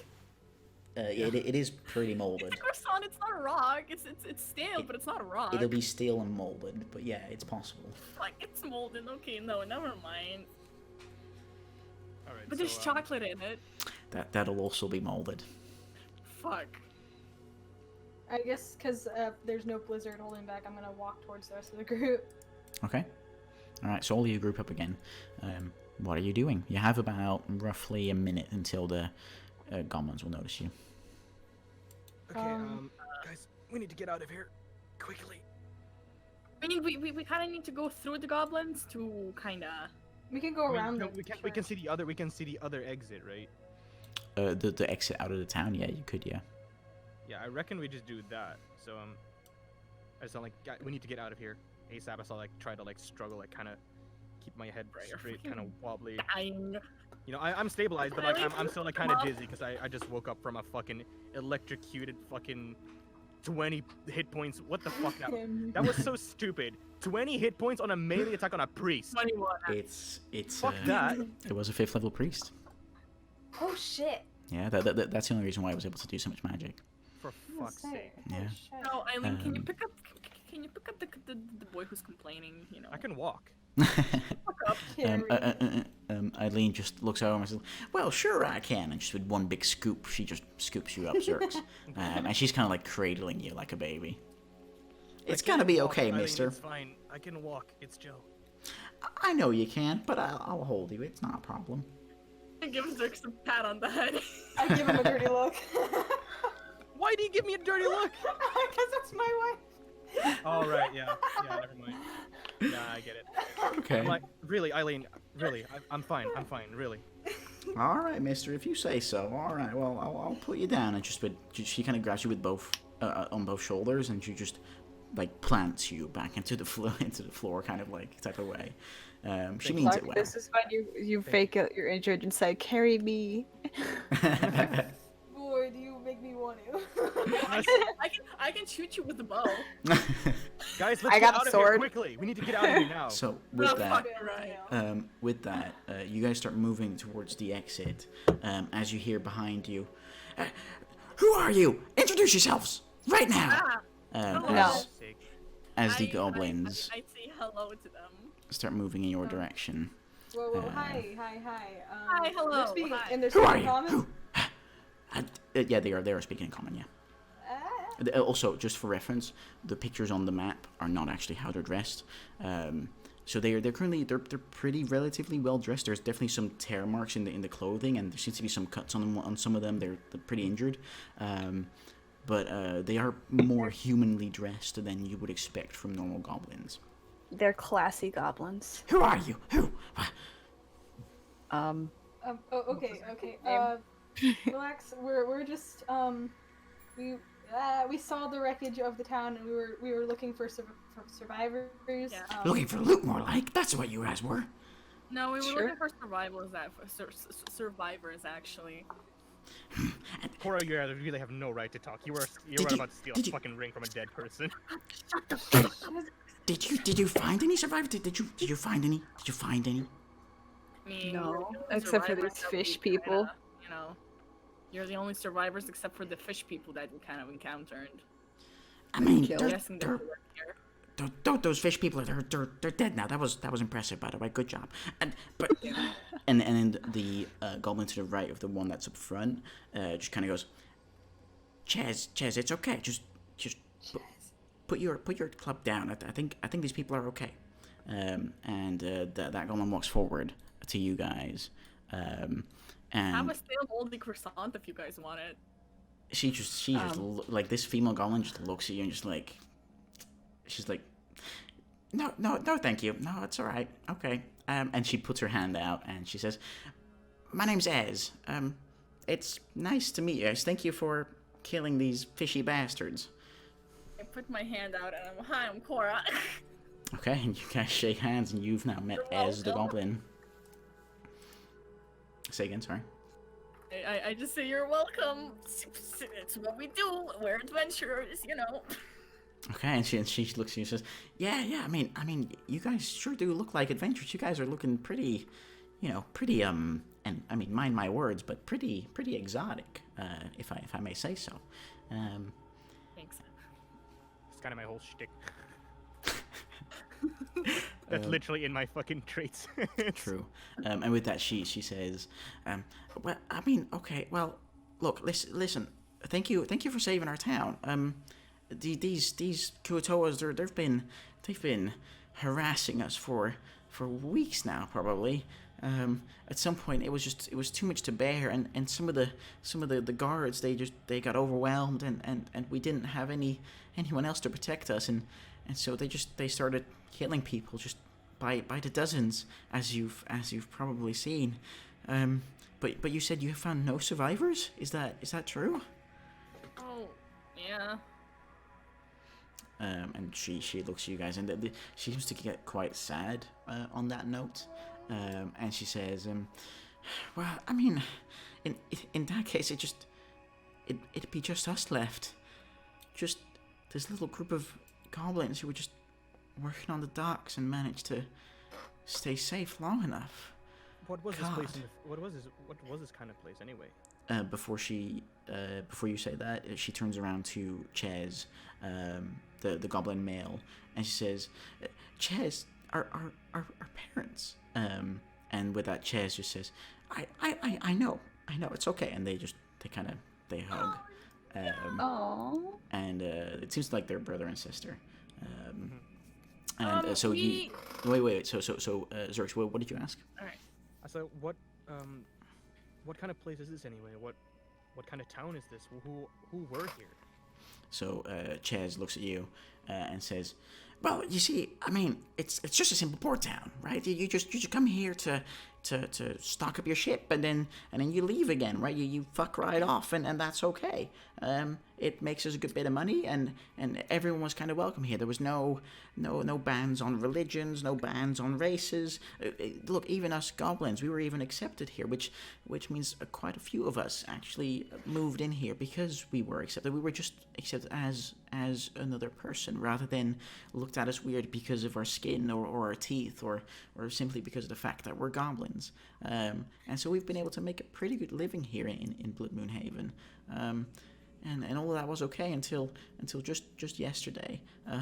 These fish creatures just in the hundreds just started arriving and just started fighting, and we didn't know what was happening, and then by the time all the blood was shed, many of them went towards the docks and seemed to kill themselves as they fell into the water, and they dissipated into a mucky, scale-like substance, as the archpriest seemed to be sucking up. I don't know. It's like their life power, I suppose, into his staff, and that happened also with all the people that they killed. There's so many people dead. Oh God. Ugh. I mean, okay. Speaking of ships, actually, if you were to head down the main street that I'm guessing is the main street to the docks, we did come with a ship. I mean, I kind of got that far. Yeah, I don't know, guys. Do we go back to the ship, or do we keep like looking? I think we need to Maybe go report back before we go. Yeah, we'll report back, and then we can get back to So whatever's going on basically, here. what I'm saying is, you guys could probably come with us to the ship, and they could take care of you, and At least somewhere safe. yeah. Okay. All right. So with that, they kind of listen to that, and they're like, well, I mean, all right, but don't you try anything funny. I'll kill you. I swear I'll kill you. And with that, Trust Ez, me, I'm at death's door right now. I wouldn't dare to try anything. oh, you'll be the first one on my list, that's for sure. And with that, Ez, Who's the one saying that? Chez, the male goblin, and Ez. I just look at him and I'm like, yeah, sure you will, sure. Okay. Kind of like a smirk look on my face. Okay, all right. And so as his sister just kind of like loosens up from their hug, and she's like, Ches, just be nice to these people, Jesus. We might be the only ones left. We can't afford to make enemies now. Come on. And Ches just says, all right, okay. It's fine. I'm used to it. My exotic appearance usually gets me into trouble like that. Oh, trust me, it was not your exotic appearance. I just love to kill. As he And just. you question why people are scared of your people. I don't say that. Okay. All right. Okay. All right. Like okay. it doesn't fit with Zerks. It doesn't fit with Zerks. No, But, that's like, fair. That's just from me. Yeah. So with that, you guys all start moving back towards the ship. And after about 20 minutes of walking and lots of sobbing from the goblins as they see former employees or former employers who they've worked for, and especially when they see the Baron and Baroness dead on the floor, I still have his ring. they stand still for a moment, and for 20 seconds they're just silent, and they're just, they have their heads down, and then they move on again.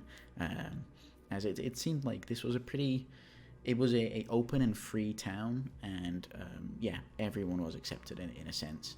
Yeah, from I could tell from you told us like, oh, there's a bunch of different races here dead. Like, oh man, that was a place that people are accepted. So and as you guys approach towards the ship, you guys see the shipmates, the crew of the ship, all like sitting on the edge with like long muskets or pistols or just their swords ready in general, and you see Kobar standing with his spyglass behind the steering wheel as he sees you guys, and he's just like, well, hello there. I just waved to him and I'm like, yo, Cooper! He says, well, hello there. All right, wait a minute. What are those goblins doing with you guys? What the hell's going on here? We got survivors from the town. Have Eileen back you guys up on this one. Okay, all right. So Cobra says, oh, all right, okay. Well, my apologies. And Eileen just jumps in and says, yeah, Cobra, you better learn to be nice. Come on now, this is not how your mama raised you. Come on, jeez. And Cobra says, all right.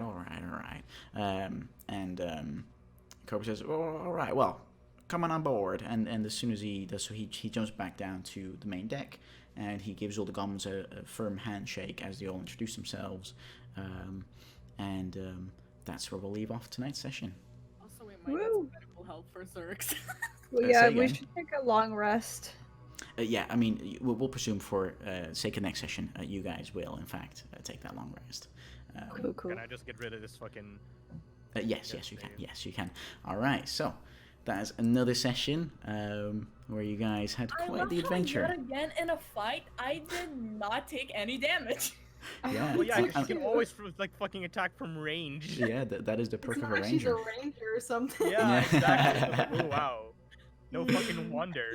Yeah, definitely. So, with that, thanks everyone that's been watching. If you want to follow, feel free to do so. If you don't, that's okay too. This I would episode... appreciate it if you guys did. Yes, absolutely. Of course we would. And with that, this episode will go live somewhere next week, as we're still catching up on the YouTube channel that you can go to. If you click the little picture below the stream, you can subscribe there. You can see episode 2 and 3 there as well.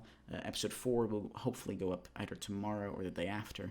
And slowly we'll start catching up on the episodes where every time we stream, the next that episode will go onto YouTube within the next couple of days after that. All right, and with that, we've really enjoyed it. Wait. Yeah. Be sure to keep an eye out for an announcement video coming out soon Yep. about our future endeavors. Mm-hmm. And yeah, no, that's something that I think you guys might want to know. Yeah, definitely. Before leaving off the stream. Mm-hmm, absolutely. All right, anyone else? Anything at all? Nope. Okay, all right. And with that, Wendy's is definitely bottom, and we'll see you She's a guys. top. In- Only to Colonel in- Sanders.